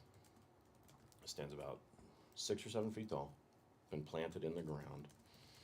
It's kind of serpentine structure, and it is emanating purple and green energy coursing up and down it, lighting runes on it that are in a languages you've never seen before. Or actually, maybe. What languages do you guys speak? I should have asked this a while ago. Well, I assume Gnomish, Common, Draconic, Yep. I got Abyssal. Abyssal. Okay. I think I'm just Gnomish and Elvish. Common, Druidic,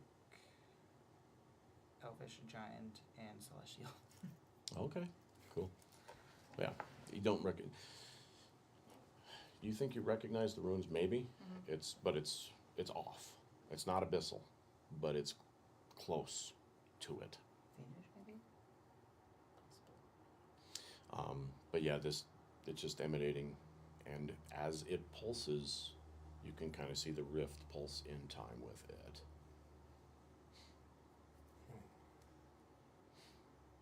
But if we destroy that, close Is the there rift. anything else around, or just the staff? You start to hear footsteps coming from that other cave behind it. And then you see 2 figures come out.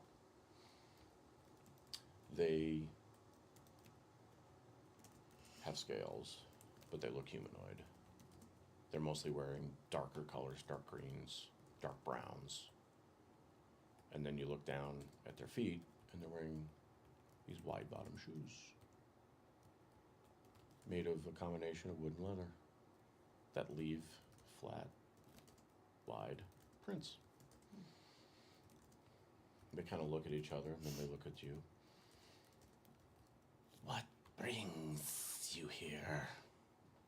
You shouldn't be here. Well, we are, because I'm assuming that it is you causing the blight. So? It is harming so many people, and the forest and the animals. That is your problem. Indeed. We don't care. We're about to make it your We do. problem. We are here to bring the others with us. Not if we can help it. Our master says it's so.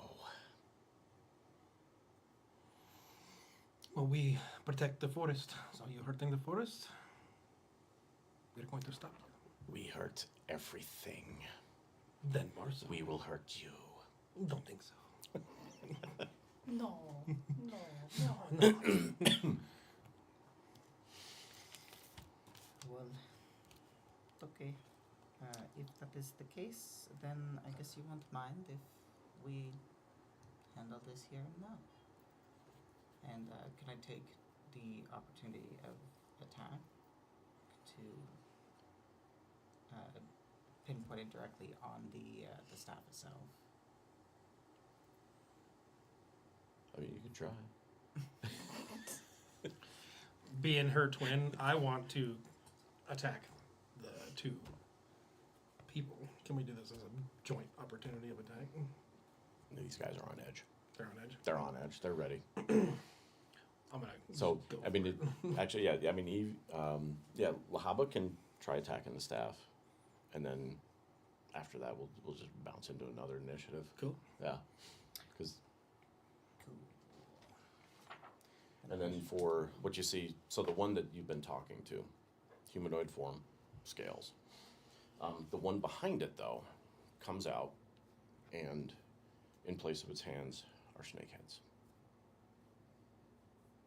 with scales. Snake hands? Yeah, so it's like snakes with heads. Snake heads at the end of its hands, and scales everywhere else, and a regular head, like a humanoid head.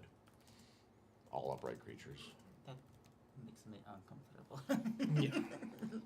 Yeah. Well, as they're still talking, Does I anyone guess- want to do like a lore check or a history check to figure out what they are? I mean, sure. Yeah. It might give you an idea of Sure. how to go after them if you wish. We are druids after all. Mm-hmm. Dirty 20. Is it Arcana check? Yeah, Or I guess I should have history. asked that. I just assumed. What? History, nature. Yeah. History. Oh, we can pick. Yeah, you could pick either history or arcana. Okay. Yeah, Okay, then because you can, if you want to, you can sense the type of energy Oh, that's it's coming the same, yeah. off of them, or you can just what they are. Natural 20, 25. Okay. And 21 for me. So if you guys think about it a little bit, it's the Yuntai. So they're snake-like creatures. They're humans that have sold themselves to something and have changed and modified their form into more snake-like. They always partner and pact with things that are much more powerful than they are Kind of like me. to go for power and to go for destruction. So like a snake-looking humanoid, Mm-hmm. like tail body. Mm-hmm. Yeah, tail body. They still have legs. They still have hands. Sometimes. Sometimes. One of them chose to have. And for the Just energy naked. coming off of the staff, though, for the Arcana check, 21. For that, it feels like pure fucking evil. Okay. It's just like what you felt where the two bodies were discovered, just more concentrated, more condensed, and yeah, worse. And it's from another realm. It's not from this realm.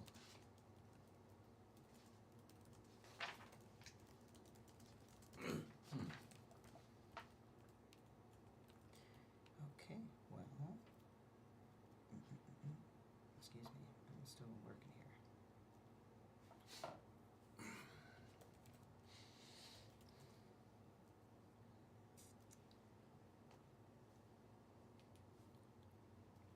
There we go, found it.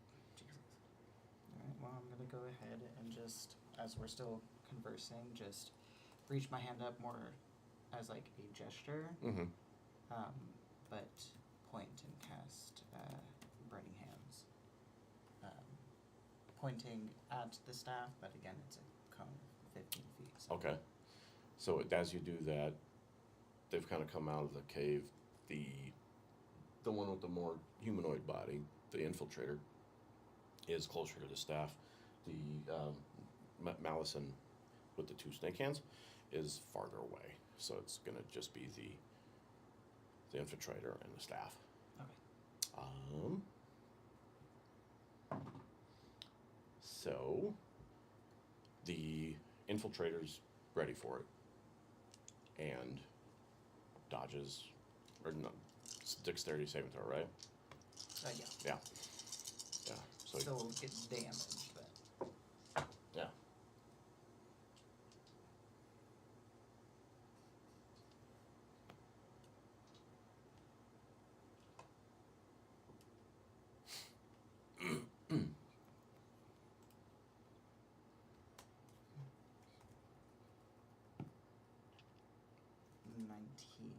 For the damage.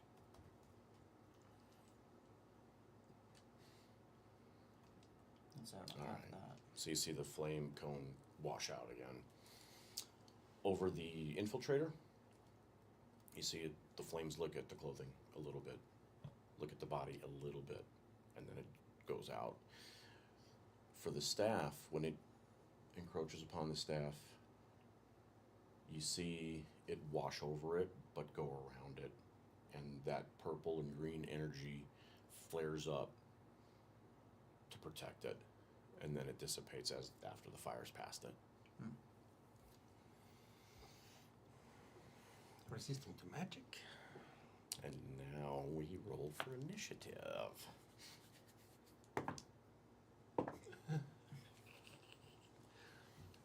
Oh no. Natural 1. You fell asleep. Yes. So it's 2 for you. That too.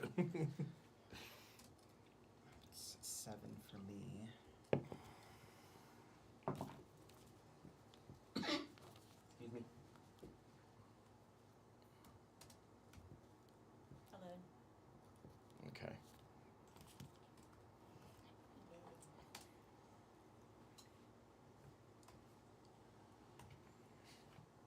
All right. And then Labaha got what? 7. 7. 7? Okay. Lahava. Lahaba. 7. Syrinx. 2. You got it. All right. Now, Vexus, you are up first. Okay.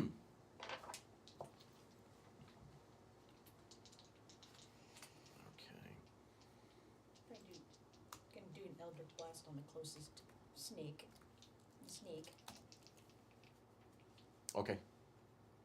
Does that take any type of saving throw or anything? No, it's a range attack. Oh, okay. So- Cool. No wonder people like using it. That's a natural 20, so it's a crit. Ah!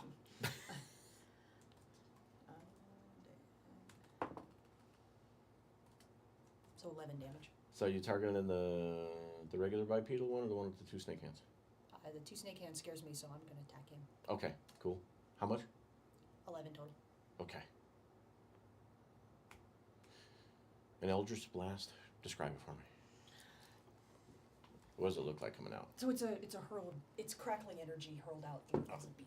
Oh, okay, cool. So with that, you see it kind of course over him. And it's force damage. Force damage, so it pushes him back a little bit, but then he just keeps on coming. As far as you think. It's tough to tell the sex of them. They're both snakes. They both talk. But the only one that's talked so far is the infiltrator. The other, the Milazan, is just like hissing.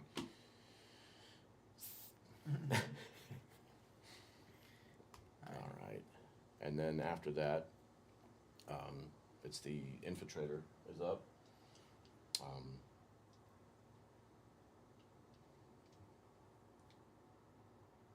He comes out. You see him pull up 2 scimitars off his back.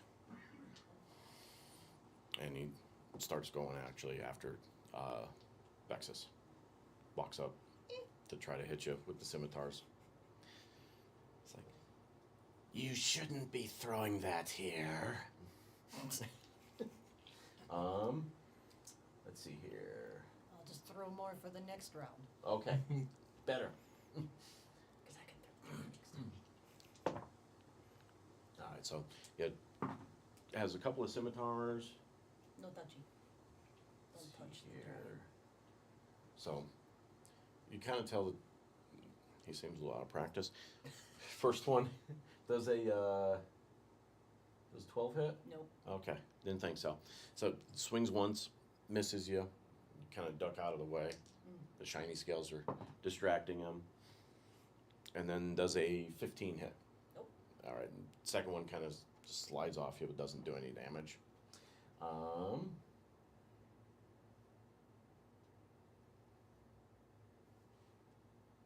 Okay, yep, and that'll end its turn.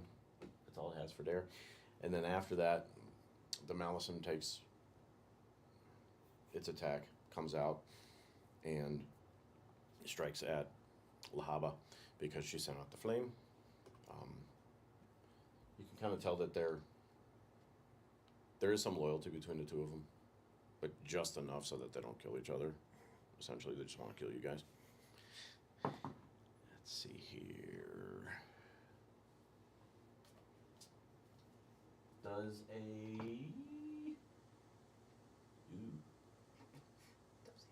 Ooh. Does an 18 hit? No. No? How much armor do you have? 19. Oh, cool. Okay. And it's, I would assume 22 hits.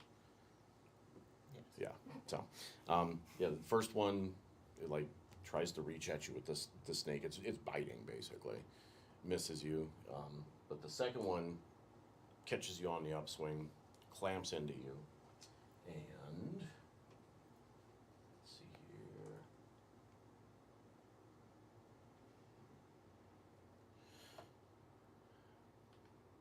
So bites down for 10 piercing damage, and then you feel the fangs latch in. And it does 9 poison damage on that bite.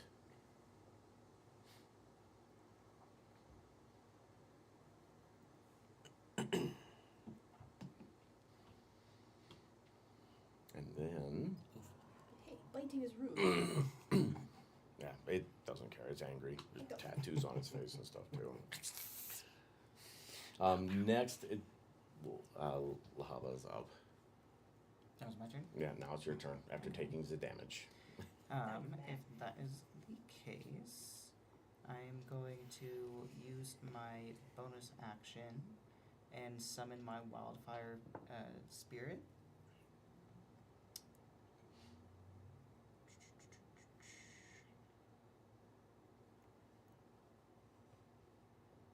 There we go. So it's a spirit appears in an unoccupied space of my choice, so you can see within 30 feet. Each creature within 10 feet of the spirit, other than myself, when it appears, must succeed in a dex saving throw against my spell save DC or take 2d6 fire damage. Cool. And so I'm gonna summon it in the space behind the one that I'm attacking, so it's far enough away to not hurt these two next to me. Okay.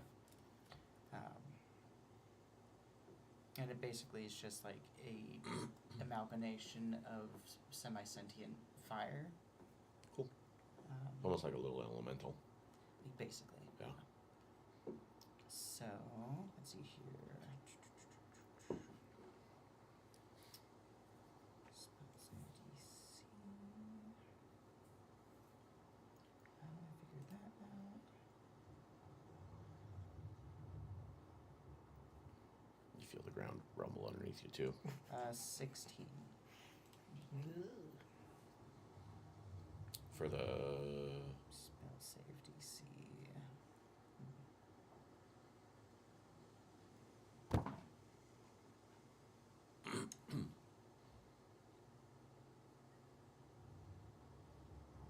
So yeah, it'd be 16 for the dex save for you to make. okie dokie. Yeah, he passes it. He like unlatches from your arm where he bit down. Almost like he feels this thing behind him. Does a little bit of damage to him. How much damage does it do?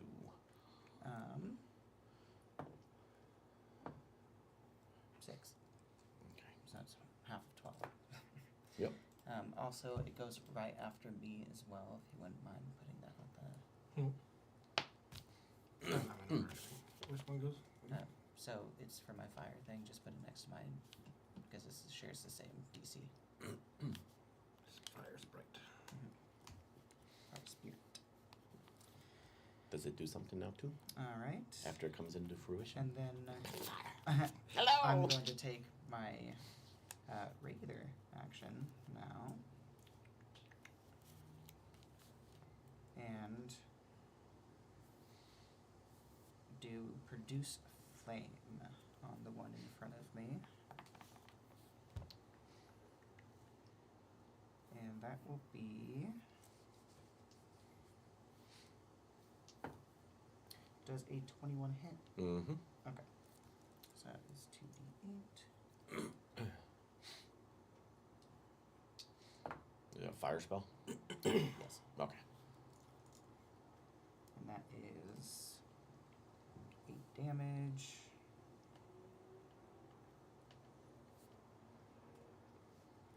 And then now, my little wildfire spirit will do. Nope, that is wild shape.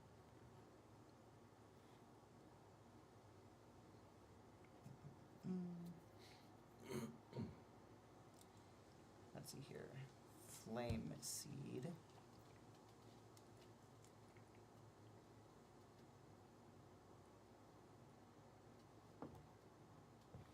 And does a 17 hit?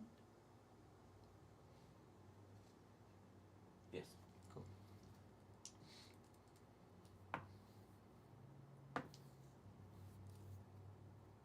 Eight damage. Okay. And then what was the fire spell? How much did that do? Flame Seed? Was that that was the flame seed? Yeah. From the elemental or from you? From the elemental, Okay. because it goes right after my turn. So. Okay. And how much damage did you do with yours? Mine? Yeah. Oh gosh, Because you said it was 2d8. it was 8, I think is what you said. 8 damage. Okay. Thank you. All right. So all this fire is getting cast around. You see it. It's kind of licking their clothing and stuff like that. But it almost feels like it's not doing as much damage as you think it should. Resistant. I mean, it may be resistant, but it still does damage. Yeah. Damage is damage. And now it's up to the Searings. Syrinx is going to move into a position where the two of them are in line, and I'm going to cast Lightning Bolt. As long as these two are out of the range of that. Yep. Okay. That works. That works. No one's being touched. Yep. No, Okay. we're fine. We're all doing theater of the mind here. Okay. Eventually, maybe I do figurines. I like to paint. So I believe that is a Dex 16. Yeah, Dex 16 saving throw.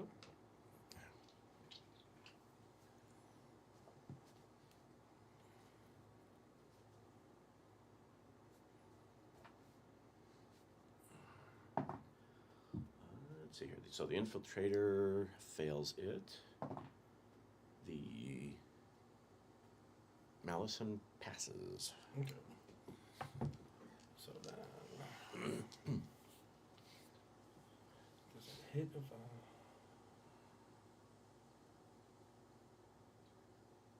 Okay, so it still does damage. The other one does half. Yes.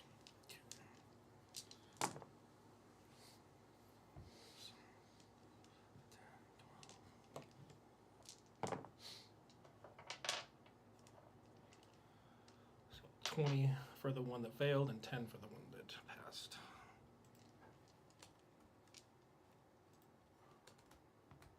So you see this lightning bolt shoot out from Searings, rolls right through both of them. They both kind of jitter and shake and then shrug it off and come right back to it.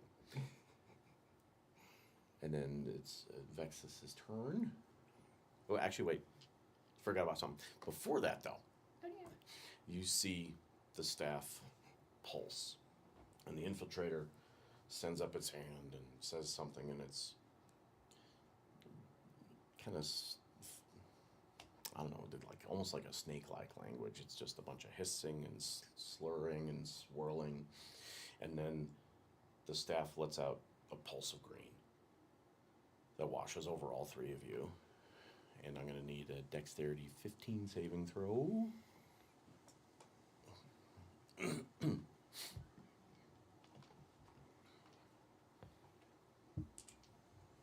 Is this a magical attack? Yes. Oh, sweet. Oh wait, Dex is not one. Yeah. Well, natural 20 for 22, so. 18. 13. Cool. So, for those of you that passed, you will take 6 damage, and those of you that didn't will take 12. And it wasn't like, yeah, you weren't dodging anything. It was more of like you bolstering yourself, and then all of a sudden you feel this green energy that went through you pull back to the staff. And then you see the rift widen a little bit. Not my energies. It's like, yeah, I forgot about that. It's like, I got like turn-based stuff. The staff has a turn kit. Yep, staff gets to take a turn too. And now we're back up to Vexus.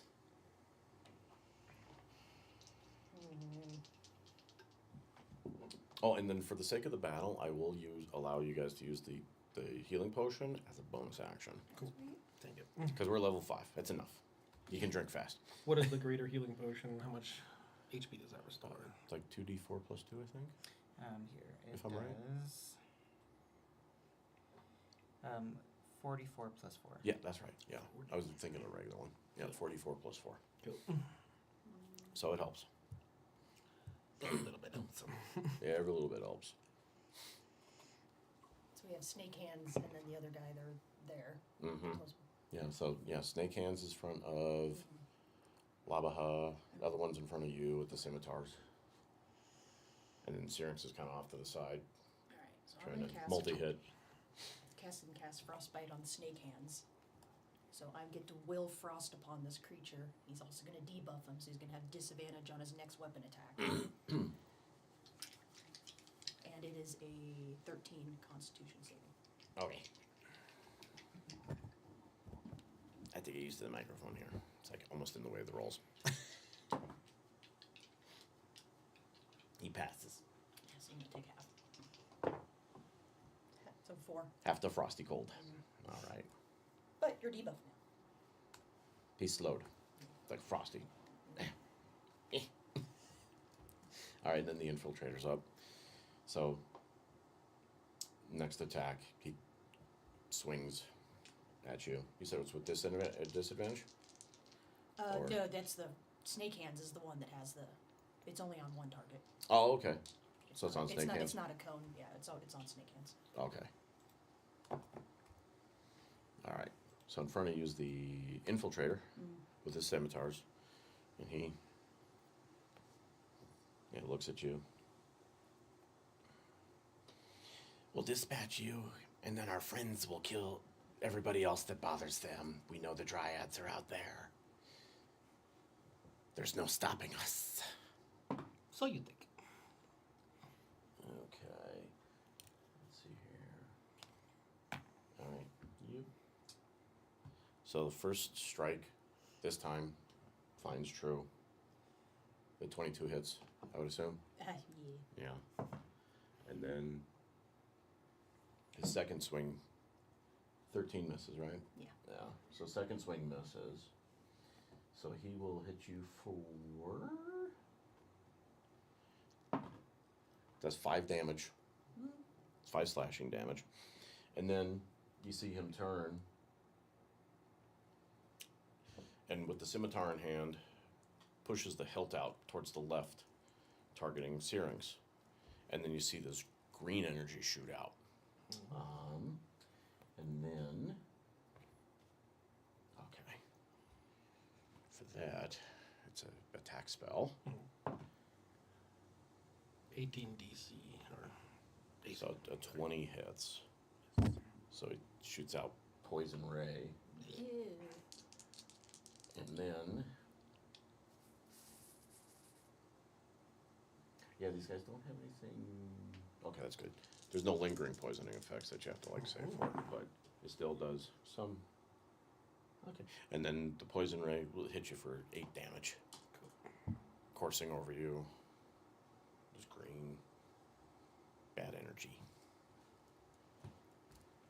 And then that will end his turn, and then the Malison with the snake hands in front of Evie is all about brute force and attacking. You see the hands writhing and moving. First one darts in, but there's frost on it, so it's moving slower. And that one misses you. It tries to bite, but you dodge it, swoops by your head. The next one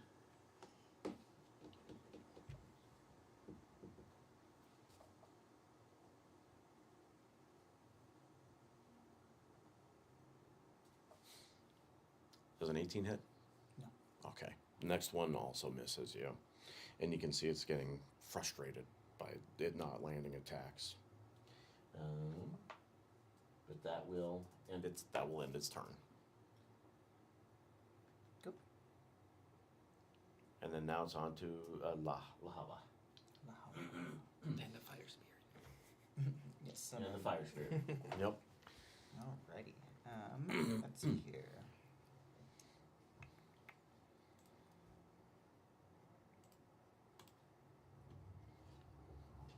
You feel the mountain shaking under you again. Little shake and bake. Shakes all the poison, all nasty stuff out of me. I'm gonna go ahead and cast Cure Wounds on myself.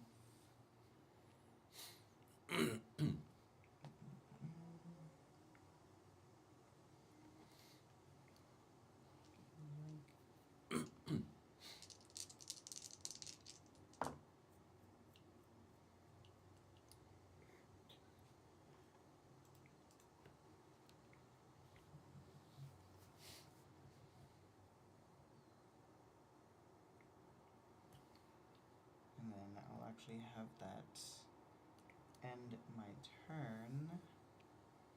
And next is my fire spirit. Okay. How much did you wind up healing yourself for? 12. Cool. And then let's see here. I'm gonna have it use fiery teleportation. And then it says, let's see here, the spirit and each willing creature of my choice teleports up to 15 feet to an unoccupied space that I can see. Then each creature within 5 feet of the space that the spirit left must succeed on a dexterity saving throw. Against my spell, for, let's see here, it is a 16 dex. Okay. And is it targeted? It's one of them or both? If they're side by side, then it would be both, but Okay. otherwise it would be the one in front of me, because I'm going to use him to teleport myself away. Oh, okay. Gotcha. Mhm. Okay. How big of an area? 15 feet. 15 feet? So- Okay, it will hit both. Okay. Yeah. So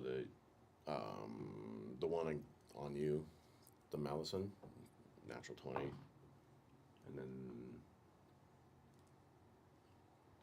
was it dexterity? Mhm. Yeah, the other one got a 17. So they both passed. Then it just washes over them, doesn't Ah. burn them, but I just pull myself away from the snake hands dude in front of me. So That makes sense. It's a little creepy. All right. Next is Syrinx. Syrinx is going to cast. How close are these two? Are they within 10 feet So of each other? they're about 10 feet away, yeah. Okay, so I'm going to cast Land's Aid Damage, which creates a 10-foot sphere where the creatures within that have to pass a Constitution 14 saving throw or take necrotic damage. Okay. Yeah, natural 20 for the snake hands guy. Look at snake hands. And then 14 for the infiltrator. So So it means, yeah. Any necrotic damage on, or is it half? yeah, on a failed save, half as much damage, so 2d6. Oh, okay. Let's just see what this is here. 7, so what would that be? 4 or 3? We'll go 4. 4 necrotic damage. And is there a player? Is she still within, or would she be within that 10-foot sphere? Depends on how you angle it. Spheres are round. They don't have angles. Yeah, exactly. Well, no, the front does. What does it do damage to her too? It will. It also heals Oh, any creature within. I can choose it to have heal another creature within that area as well. if you angle it right. Yeah. I angle my. We're going to aim it right. Well, no, you can you have a sphere, and then you can have it move. So you can have it just the 2 people on the edge, and then she's outside, or you can Yeah, have we'll it try in to- there and have it all centered so that she gets the positive theoretically, effects. all of us are basically in that area. We're in a skirmish. I think I moved outward to hit the lightning bolt, but Yep. I'm still casting this And within then that. and then they'll have it teleported out. Yeah. Yeah. I think you're right. Moved over by you. Yeah. Yeah. So it just So yeah, those 3 are definitely in the right sphere. Yeah, so I will heal her for 2d6. No. No. Fine. God says Yeah. no. Sorry. No, of course you can. God says you actually take damage. Bear comes out of the And necrotic. Bear crawls out of the wall. So I heal her for This 10 one's up. damage. Sucker punches you in the 10. 10? 10, yeah. Cool. Yes. Yay. That will end my turn. Alrighty. So now, with with all this going on, you hear more of the rumbling and stuff like that. It's definitely affecting the area. I like my sound effects. Noises. And then this time, you see the staff pulse, but this time instead of a green pulse, it puts out purple and almost a black.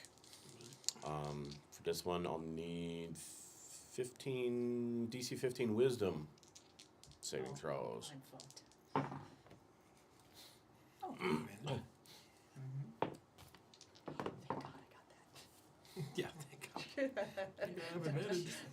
It'd be a 17. 'Cause I have negative. 22. Okay, okay, 21. okay. You guys are rolling well. Yeah. Oh, Jesus. Thanks for the advantage. So, yeah, That would have been a 2. you will take Motherfucker. you will take half of 10 necrotic damage. So 5. So 5. And then again, it's the same effect as last time, where you see that purple wash out over you, and then pull a little bit of tendrils from you guys and go back into the staff. This time, instead of the rift opening wider, it actually seems to pump more energy out from it. And the room darkens a little bit too. But then it goes back to the normal lighting with the sconces on the walls. Plus my wildfire spirit. It casts light.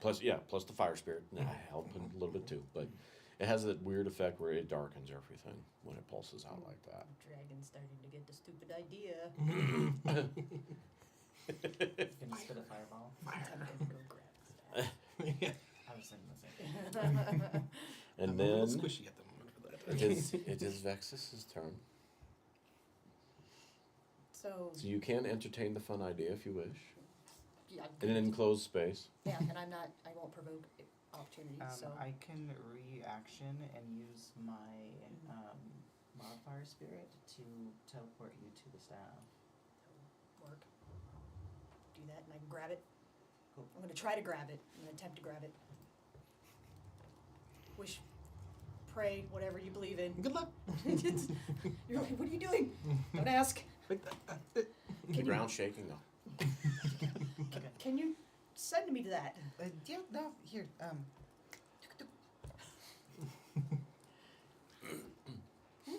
Yeah. Never been Just teleported. This is gonna be very uncomfortable. You just feel heat, but comfortable heat as it just places fire hands on you, and then you blink, and you're in the center of the staff. Okay, Both hands on that thing, okay. and I hold my breath and try to dislodge it. I'm gonna die. Strength roll. What? Strength roll. throw? Yeah.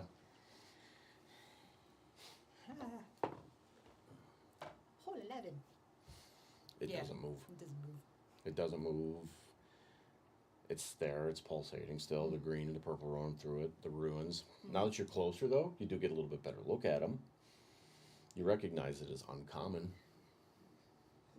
You can't read it, but you know where it's from now at least. It's coming from the Underdark.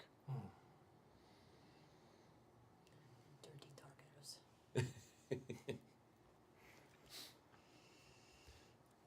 Not cold, it's not hot, doesn't You do anything to me. You feel that it's evil and that it's dark and that it feels wrong. Yep, but it is not moving. It doesn't pull any energy from you, but you still see that it pulses in time with the rift. When you teleport over, both the infiltrator and the Malison look at you. The infiltrator actually laughs. It's like, that does nothing. You're silly creatures. Where do you think its power comes from? I don't know, From there- enlighten us.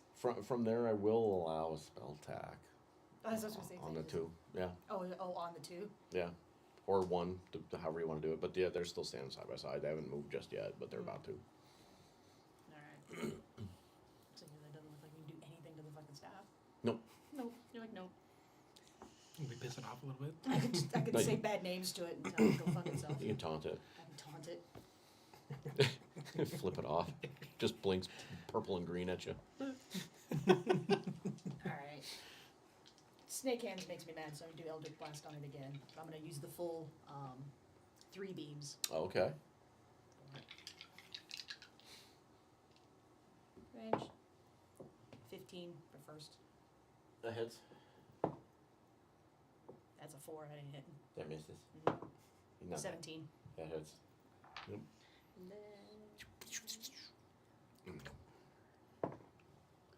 9 for the first damage. Is that a 1 or a 7? That's a 7. And 9 for the second. So, yeah, you focus in on the Malison. And this time you see the force, it rips away some scales on both shoulders. And it's angry now. But still standing up. And the infiltrator, since it's closer to you two now, comes over and takes one swing at each of you with the scimitars. Let's see here. First one, it tries to strike at Hava. And does a 17 hit? No. No, so it misses with that one. Then the second strike comes at Searings. And does a 18 hit. Meats. Meets. So with that, it does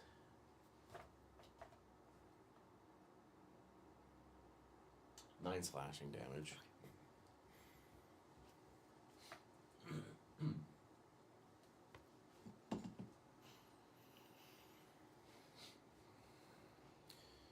And then as a bonus action, looks out over at you next to the staff and points the right scimitar towards you.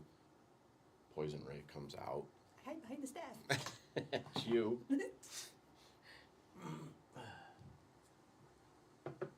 Does a 14 hit? No. Alright, so it blows, it goes wide. Mhm. It does kind of like go between you and the staff. It's a little bit off the mark. And then after that, the Malison, being upset, comes at you. Of course. Yeah. Did he ever do his disadvantage on his attack? Yes, Okay. he did on lava. Yep. I would assume dirty 20 hits on the first one. Yeah. Okay. And the second one misses, but Yeah. the first one comes in, hits you, and then Dirty tentacles off me. see that it's not a tentacle, it's a snake. Wraps around your arm, bites, does 6 damage piercing, and then you feel the fangs puncture in through your scales on your arm.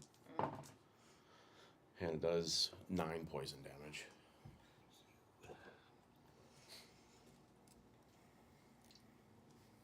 And in front of you is just hissing and happy it bit you. Punch it in the dick. You can try. I don't know if they have them though. I'll make it hurt. Snake organs. Well, they were once human. Yes, they were. They used to be. Yeah. Are we gonna go into what type of genitalia they have? No, we're not. Human or lizards? Not that kind of show right now. Take off your pants. I haven't even sworn much this campaign. No pee-pee talk. But you got snake hand thing. This is very hentai-ish. Somebody said it aloud. Granted, yes, maybe. She'll have to be educated. I forgot. It's okay. But that will end its turn. And then up next is Lahaba. Oh, great. So you got, the one with the scimitars right in front of you too, and then the Malison off over by the staff and by Vexus. Alrighty. I'm going to attempt to cast Mind Sliver at the one in front of me. And that is Intelligence 14. Check. It passes. Alright.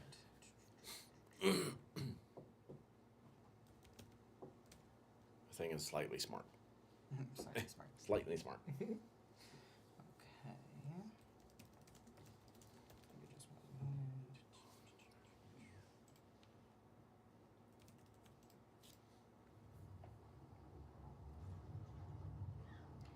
Haha. More rumble.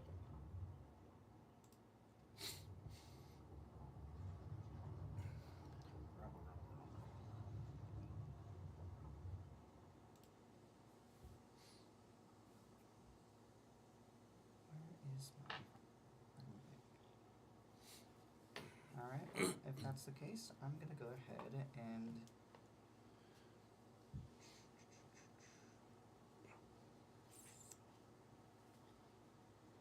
I'll be right back. I'm sorry.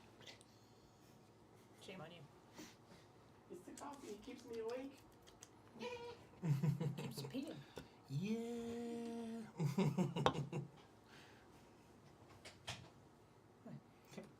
The middle of my turn.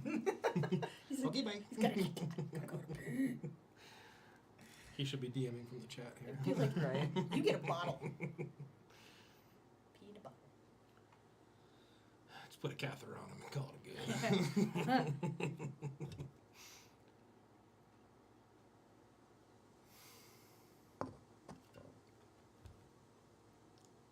Well, I'm gonna go ahead and bonus action wild shape.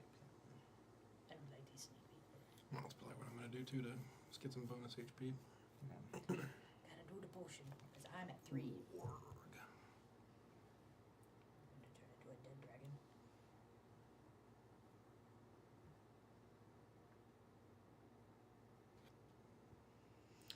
I think that's my.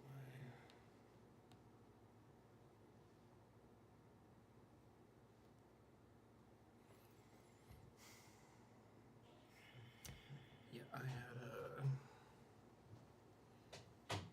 What was my? Okay, what's your next move? I'm going to bonus action and wild shape. Okay. Give me just one moment. I had to go into D&D Beyond and pull up the list. Oh, okay. Yeah. I understand. There's lots of animals that one can be when they're a druid. I once asked to be a T-Rex and it didn't work. Bundle with that and assault octopus. I wasn't high enough level. An assault octopus? Yeah. Okay.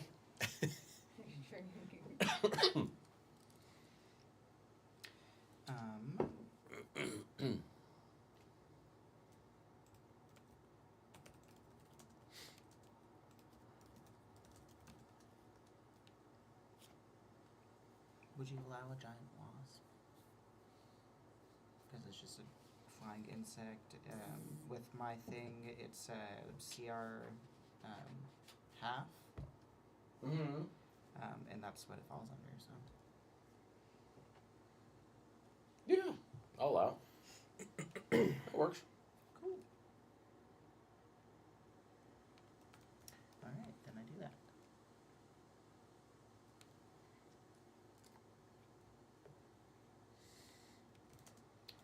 And I'm going to use a straight flyby to move out of the way without provoking an opportunity of attack. Cool. Yep. Where you headed to in the thing? Behind him, Oh, okay. so he now will be flanking him. Flanking. Okay. That works. Yep. Cool. And then it is my wildfire Mm-hmm. spirit, and that one is going to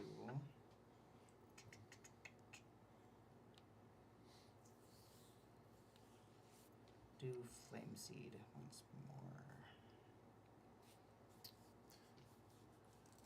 And then where's the the spirit?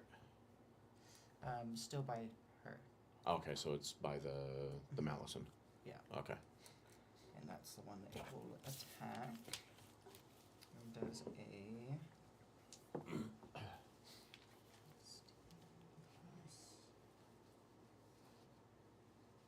Does 19 hit? Yes. So it will take 7 fire damage. All right.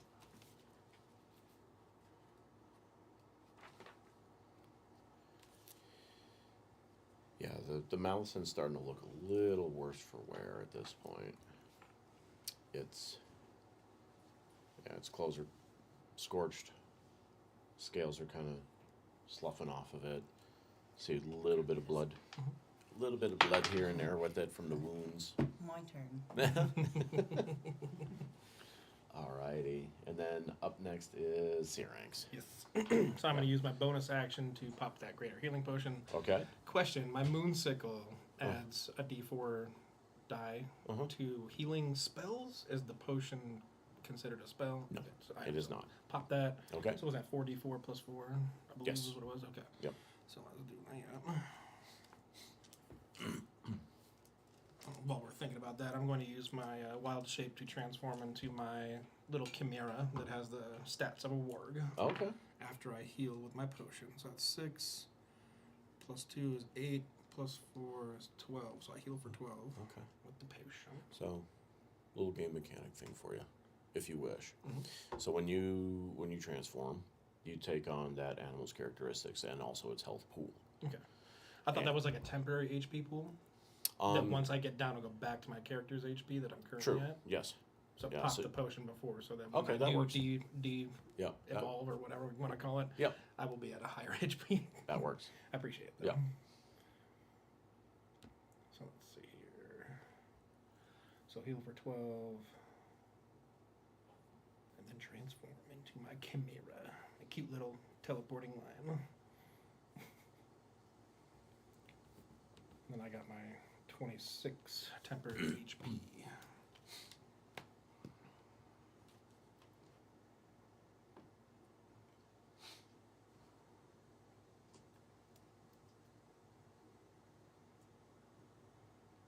Cool.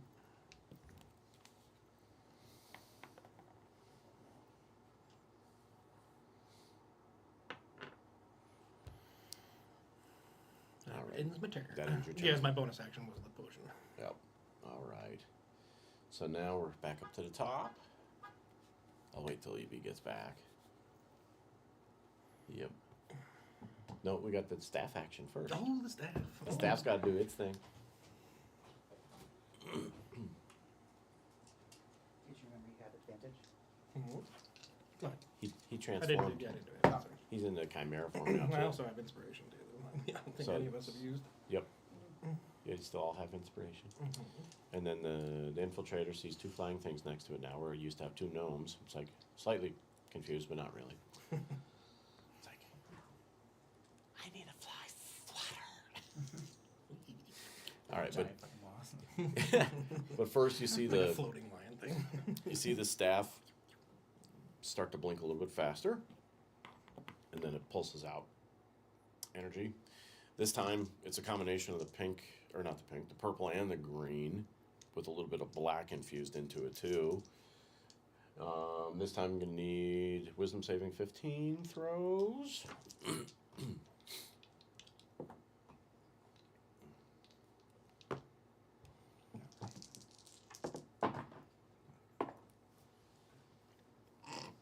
18. Okay. Oh, fully.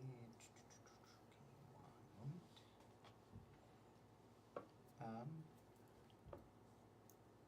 23. Okay. I did. What did? See, I'm going to use my inspiration to re-roll that because it's fuck me. So a natural Ow. one. Go ahead and use it. I'll allow. Open as a DM. Yeah. I'll Because allow. it would. Even if you got a 2 on it, it's still better than that one. Yeah, that's a 10. So She just decays. Oh, okay. So yeah, that's still better. So, yeah. yeah, this time as the energy pulses out, it's 12 damage for full and 6 for those that passed, and then you see it pull in the energy back to it, into the staff. It opens the rift a little bit. There's a little bit more instability in the cave. And then it also is pulsing. The rift itself is pulsing faster too. I am incapacitated. Really? I only had 3 hit points when that hit. Okay, somebody go feed her a potion. Yeah, what happened to your potion?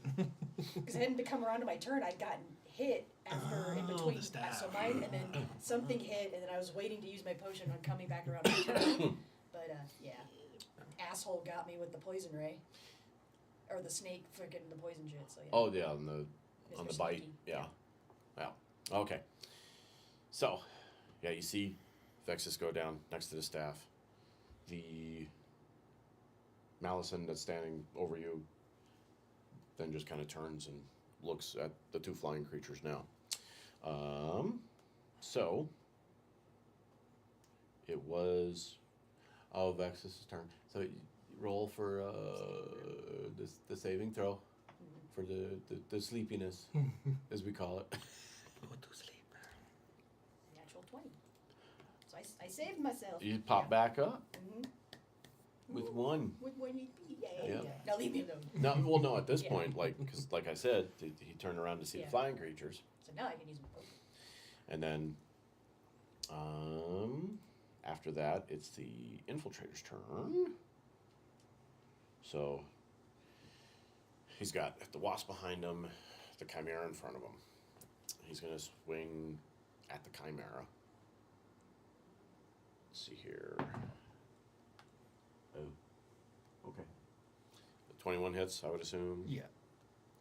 I get the AC of the creature, correct? Yeah. Yes. Yeah, 13. Okay. So, yeah, first strike hits, second strike, 19 hits. Okay, now they start to roll hot. Sorry. Dice or dice. First hit does 7 damage, slashing, cuts into one of those little chimera wings. The second one only does 2 damage, kind of slides off the carapace. Wait, no, chimera. No, not carapace. Fur.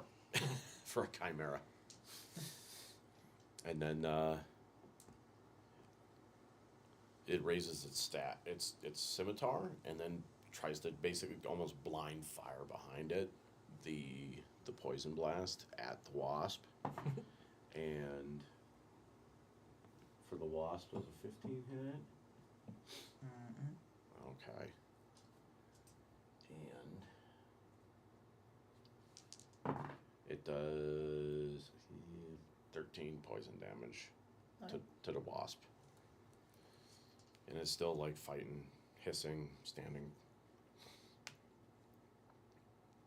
And then the Malison runs over to like try to get on either side of the flying creatures. The first target's the wasp. Does a 12 hit? No. No? Okay. So the strikes, misses, then it goes after the, oh boy. It goes after the chimera and does a natural 20. It's this seat.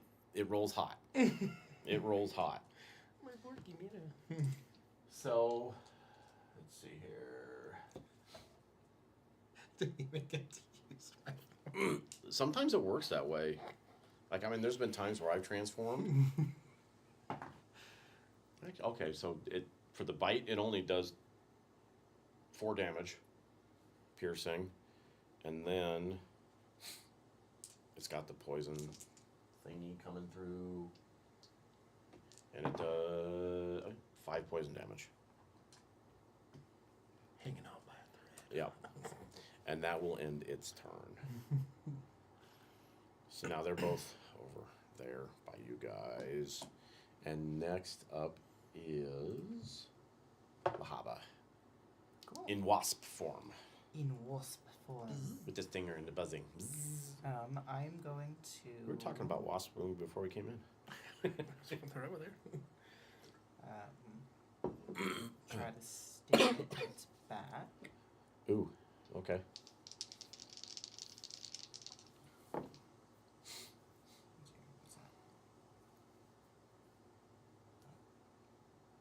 Does an 18 hit? Yes. Sorry, dirty 20. Yes. Yes. So on a hit, that is 6 plus 2. So that's 5 piercing damage. Ow. And then I need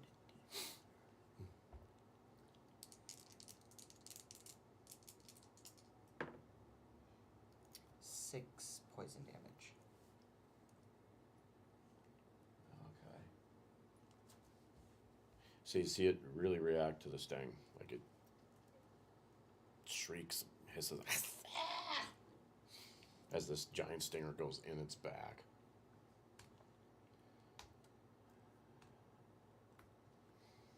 And that infiltrator's starting to look a little bit worse for wear now too. Okay. Moving a little more sluggish, slower, And then aggravated.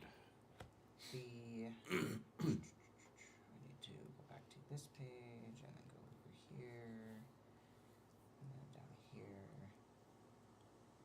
and then this. Okay. And then that will end my turn. So next up is my wildfire spirit. Mm-hmm. Once more, going to do flame seed with the one that Vexus is attacking. Okay. With the Well, it moved over closer to you guys now.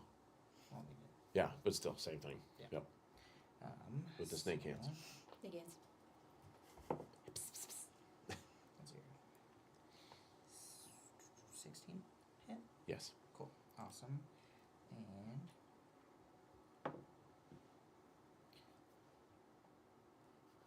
6 fire damage. Yeah, it's getting more and more charred. All right, next up is Searings. Yes. So if we're flanking, do we get an advantage on the attack roll? Not anymore, Okay. because so you're kind of flanking the infiltrator, but then the Malison is standing like right next to it, striking at both of you with its little snake arms. So not any longer. longer. So I will attack. The waka waka arms. Yeah. The Waka Waka arms. Yeah, I'll attack Sneaky and Hentai Boy. And we will use Shocking Grasp to touch, and then I'm going to use my bonus action Misty Step to teleport away after that. But Did you go back into? Oh, never mind. Yeah, so attack with the board. Yeah. Okay. White. Sorry. And then, so I think that's plus 5. 16 hit. Uh huh. Okay. These guys don't have a lot of armor. They just hit hard. 1d8 plus 3. 6. All right. Now you see and the. then it now has a disadvantage on whoever is attacking it, or advantage for the person attacking it next. Okay. Whoever that Cool. is. Yep. And it drops to a knee. It's hissing. Gets back up. It's struggling at this point. I'm gonna Misty Step 30 feet away. Kind of put myself behind them too. Can you Misty Step as a ward? Can I do that? No, so No. no extra bonus step. I don't think a warg has spells, does it? No. They usually just bite, claw chew, Yeah. Nom nom. howl to moon type stuff. Yeah. Oh, angsty teen. Yep. With its ripped shorts.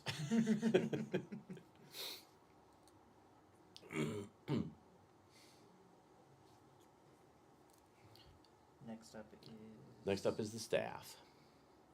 But this time you see the staff, it's pulsing faster and faster and faster, but it seems to be sending just this energy down, and you see it flow through the floor into the rift. And it causes another small earthquake and shudder inside there. And then it's up to Vexus. What potion did we have? Was it a greater or a regular? Greater. I'm It's a definitely 4d4 plus 4. a what? 4d4 plus 4. Yeah, I definitely gonna use that because I don't want to die. Hell yeah. So plus 20. Heal for 20. Thank God. Oh, cool. Wicked. That means I don't have to cast false life on myself. Just getting scared. That's the warlock thing where it just steals life from other stuff. It's No, like, I I don't don't, steal it. I just give it to myself. I don't really have it. It's just there. I just pull it out of fucking the air. Yep. There's always a cost. Yeah, I know. I gotta make a sandwich for my patron. All right, so they're gonna Eldritch Blast. So 3 beams, or Mhm. total. No, two beams. So I'm gonna do 1 each. Okay.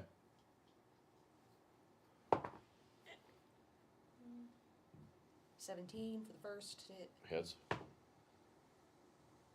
Just 9. Jesus. No misses. Who are you targeting first? Snake hands. 'cause I Okay. fucking know Hit what snake hands. Asshole. 11. As he gets hit from behind, because he's facing you too, you see him cough up blood.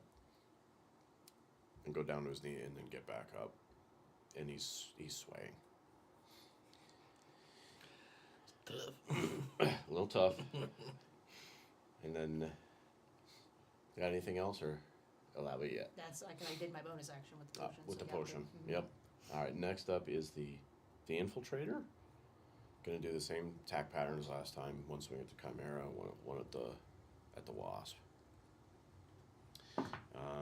First for the chimera, does an 11 hit? Yes.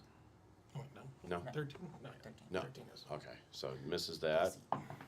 And then striking at the wasp does a 15 hit. Okay. So on that, we'll do 4 damage. Okay, I'm still up. Oh, he's still in wasp form. 1 There we go. Hanging on. Hanging on. And then that'll end his turn. And then next is the Malison. Stand both next to you, bleeding, pouring out of its mouth. Tries to take a snake strike first at the chimera. An 8 doesn't hit. He's worse for wear. Bites himself. And then another 8 at the wasp. So trying to bite you guys. You're flying around, moving. Can't do anything. And that ends his turn. Cool. And next is Lahaba. Cool. I'm going to attack the one. Let's see here. The one that just missed both of us. Okay, yeah, the Malison. Yes. Yep. Bleeding from the mouth. Edward Snake Hands. Scales falling off. Snakes' hands or eyes. 22. Oh gosh, yes. Yeah. I would hope so. All right. So that is. So 6 piercing damage plus.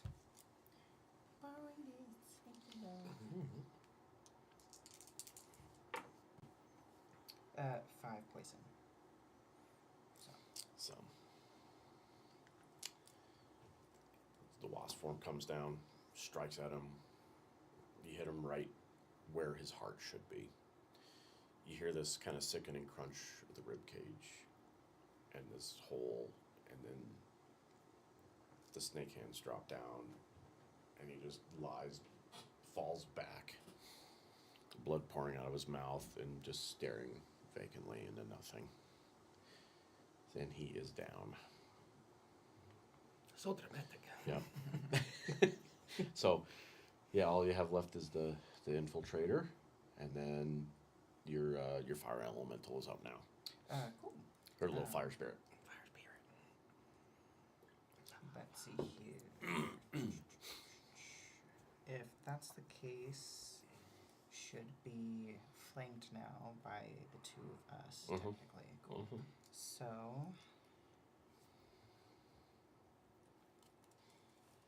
You see the infiltrator look over at the Malison. Get up! We have work to do. Not broken. Yeah, okay. 18. That hits. Yep. I know it hits. 7 damage. Fire damage. 7 fire damage? Okay. Alright. Infiltrator's looking a little scorched with fire damage. A little bit of blood here and there, but still standing decently. And then next is Syrinx. Syrinx is going to attack as the Chimera. Uh-huh. And let's see. So flanking, do we get advantage? You get with this? advantage. Okay, cool. You get advantage, yep. Technically ganged up on since there's 4 against 1. Yeah, so I rolled a, it was a 14 hit? Yes. Cool. So then,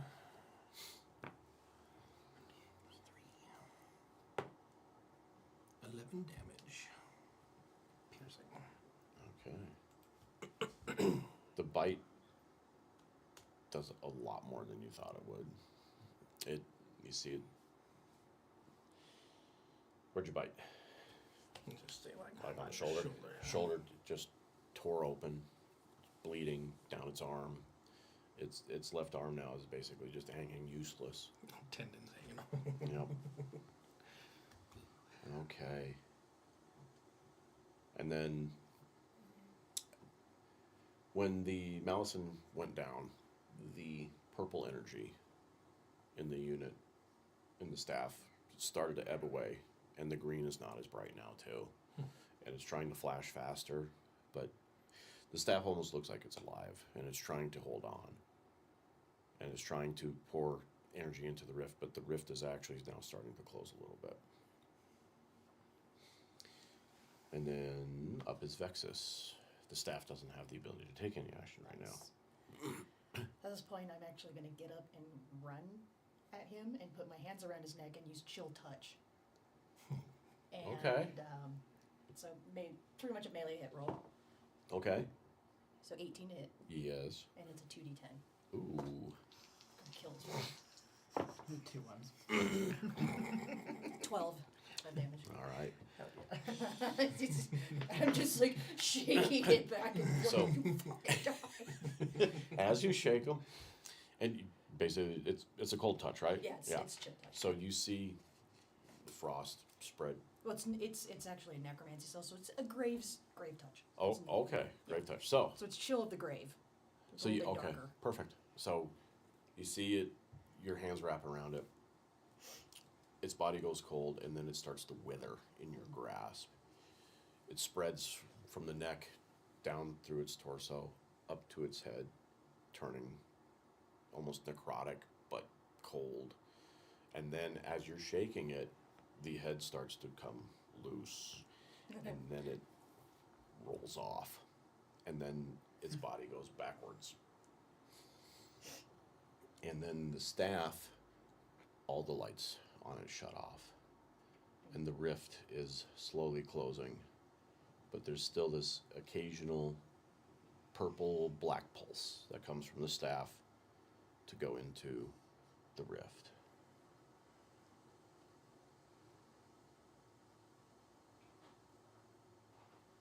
And then next up is Lahaba. I'm still in combat. Well, I mean, technically the staff is Yeah. still an enemy too. Mhm. I guess I buzz over to the staff and try to attack it with my stinger. You notice on it now that the energy's kind of flowing away from it. There is like a glass orb at the top I where it seems to emanate from. try to attack that. All right. Cool. Alright. Natural 20. Okie dokie. So.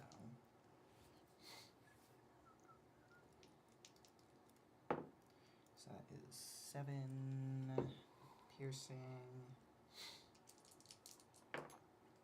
And then 7 poison. So as you fly over, It's this giant wasp. I'd be freaked out by this thing, by the way. Yeah. You go over.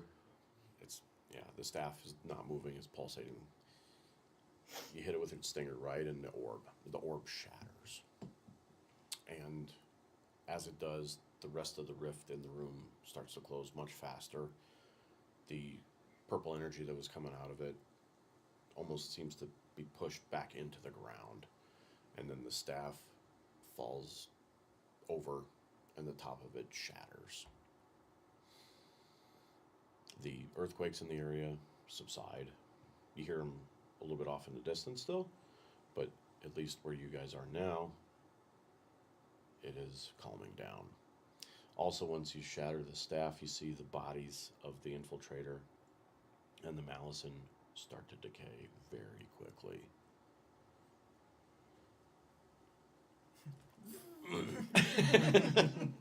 Wascillatory buzz. Little searing. And now you guys are out of combat. Cool. You do notice on the bodies that their clothing is still staying. It's the bodies underneath that are withering. I morph back to my gnome, my gnome body. Well, that was a little bit more difficult than I thought. But, Yeah. But neat. Combat always takes Does longer to figure out. like, may I search the body? Absolutely. Because I like that sickle. That was cool. Like The scimitars? scimitar, yeah. Okay. Yep. So yeah, you search the infiltrator's body. If you want to take his scimitars, you definitely can. You do find a note in one of his pockets. It's just folded up basic parchment. You can't really read it. It looks like it's uncommon. But there is one word that stands out in there. It's a name. Gronix. And then on the Malison,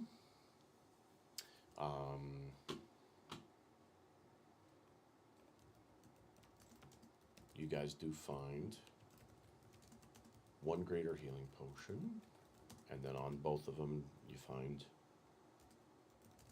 7 gold and 10 silver. Fair enough. I am still as my chimera gonna Chimera? walk up all cat-like and then reach out with my paw and bap the staff a little bit, just make sure. make sure The it's staff dead. doesn't do anything. Okay. It just kind of rolls back and forth, and Okay. I'll transform back to my gnome form. yeah, if you want to put like a feather on it for the cat to chase, you can. If you wish. It was Walking one of them stick for wanted us, us. Yeah. since we're so short. Yeah, the whatever energy that was in the room and was emanating from the staff is now gone. Okay. It feels cleaner. It feels less evil. It feels less wrong. Still wrong, just less. Yeah. I actually turn around and backtrack a little bit to see if our little thump friend is still there. Believe it or not, the little Fump was there the entire time, just watching everything. Yeah. Well, it is all done. You are safe. Feel free to take this cave as your own. Yeah. So he kind of turns like a light blue color, which for them is happiness. And you see him kind of just going around the room, looking at stuff, Fump, floating, Fump. I can burn these bodies too if you want me to get rid of them for you. The light blue flashes a little bit brighter. Okay. Yeah. And I do just that. What's it called? Produce flame. And I just Yeah. Yeah, so that the Like rest of bodies. their, whatever is left of their clothing starts to burn. Their bodies are just basically black smudges on the ground now. And then the little float's just left there kind of floating around, looking at stuff. Anything to note of what it's stopping to look at? Anything of interest or clues? Not really. It it kind of leans over the staff a little bit, flashes a little bit red over the staff, and then kind of goes back. I can burn that too. You see it flash blue. Uh, Yeah, light blue. And now that the staff isn't protected by any energy, it burns like normal wood. Yeah, it's just on fire. Where the orb was, it's empty space now. yeah. And then you guys kind of gather yourselves up, walk out of the cave. You do see the blight is not as pervasive directly outside the cave. It still's persisting around, but it looks like it may have helped what you've done here today. No. As you guys kind of walk through the blight, nothing in there attacks you. It almost seems to pull away. Maybe it understands what danger is. And then as you get back into the forest, you find Orin and Brutus there.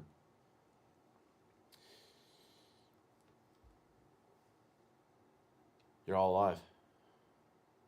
Indeed. That's good. There were a lot of earthquakes. That. Yes.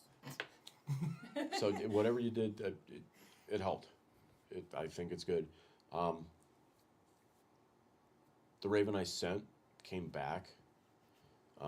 Rowan Air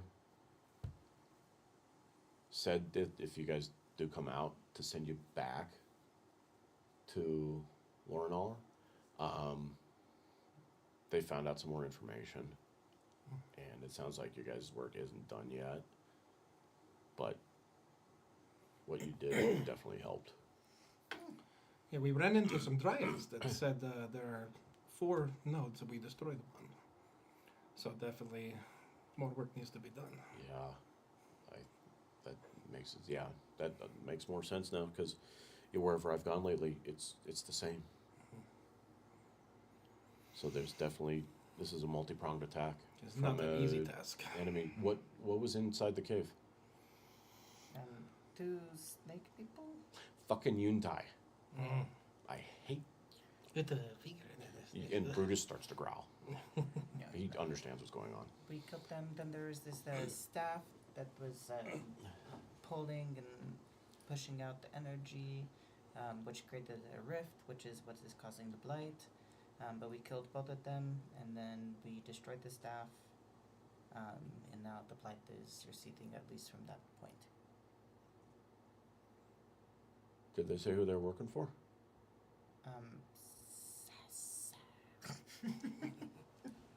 Typical. And then I show the note. So Orlin takes a look at it.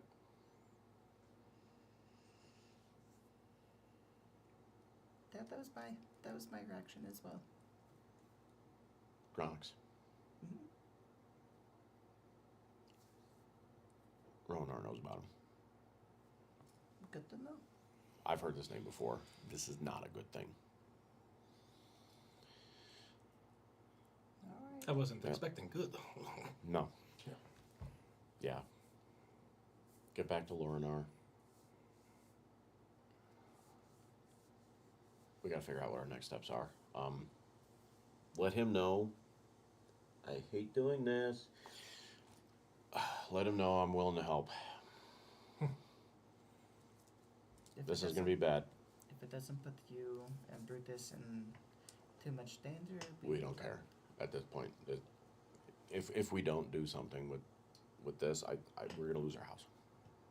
So, I understand the need to protect her. yeah, have to protect Brutus. Have to protect Dom. Have to protect the forest. Alrighty. But yeah, head on back. We'll find out what our next steps are. But thank you for what you did up there. That was no easy task. The Yuntai are not easy enemies. And that means that we've got a problem. Just to let you know, there is a flump in that cave we just vacated. It's fine though. It is his home. It is a good. It's a friend. No, they're cute. It shouldn't be here. I know, but it is. Okay. So just don't bother it. It is his home. We cleared it out. It's not hurting anyone. He's very calm, very friendly. Okay. Maybe lost a little bit, but Okay. That intriguing. All right.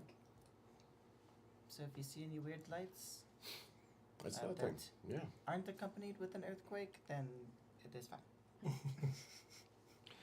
Yeah, they're colorful little bastards. so cute. But we shall depart post haste. Thank you. Very welcome. And with that, you guys head on back to the city. And then- I'd transform into a warhorse and carry you back, and you, as long as you transform into a little field mouse.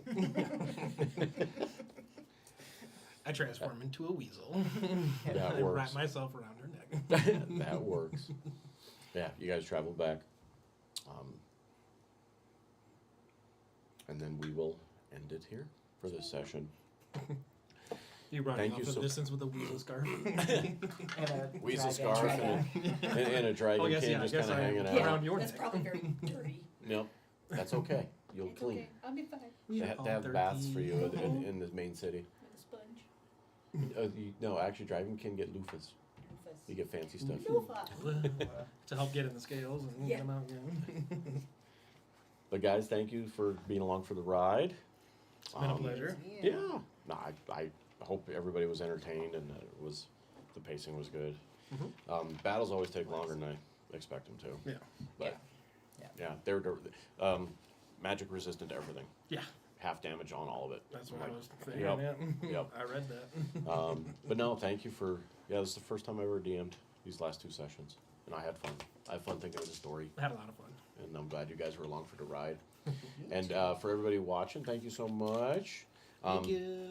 For Legendary Action here, we are going to be streaming on Wednesday this week. We're going to have our next episode of Power Rangers Cosmic Storm. And then, these two. yep, And you. yep. And then on Saturday, we will be back to our regular scheduled programming for our Game of Thrones, Flames of the East and Essos, and our adventures there. So good. But I want to thank everybody for watching. Thank you so much. Everybody out there, be the... I thought of something to say for the end of the streaming Wow. session. So everybody make sure you are your own main character in your own campaigns. Help yourselves out, help each other out, and have a good night. And I'm going to cut the stream. Thank you very much. Bye.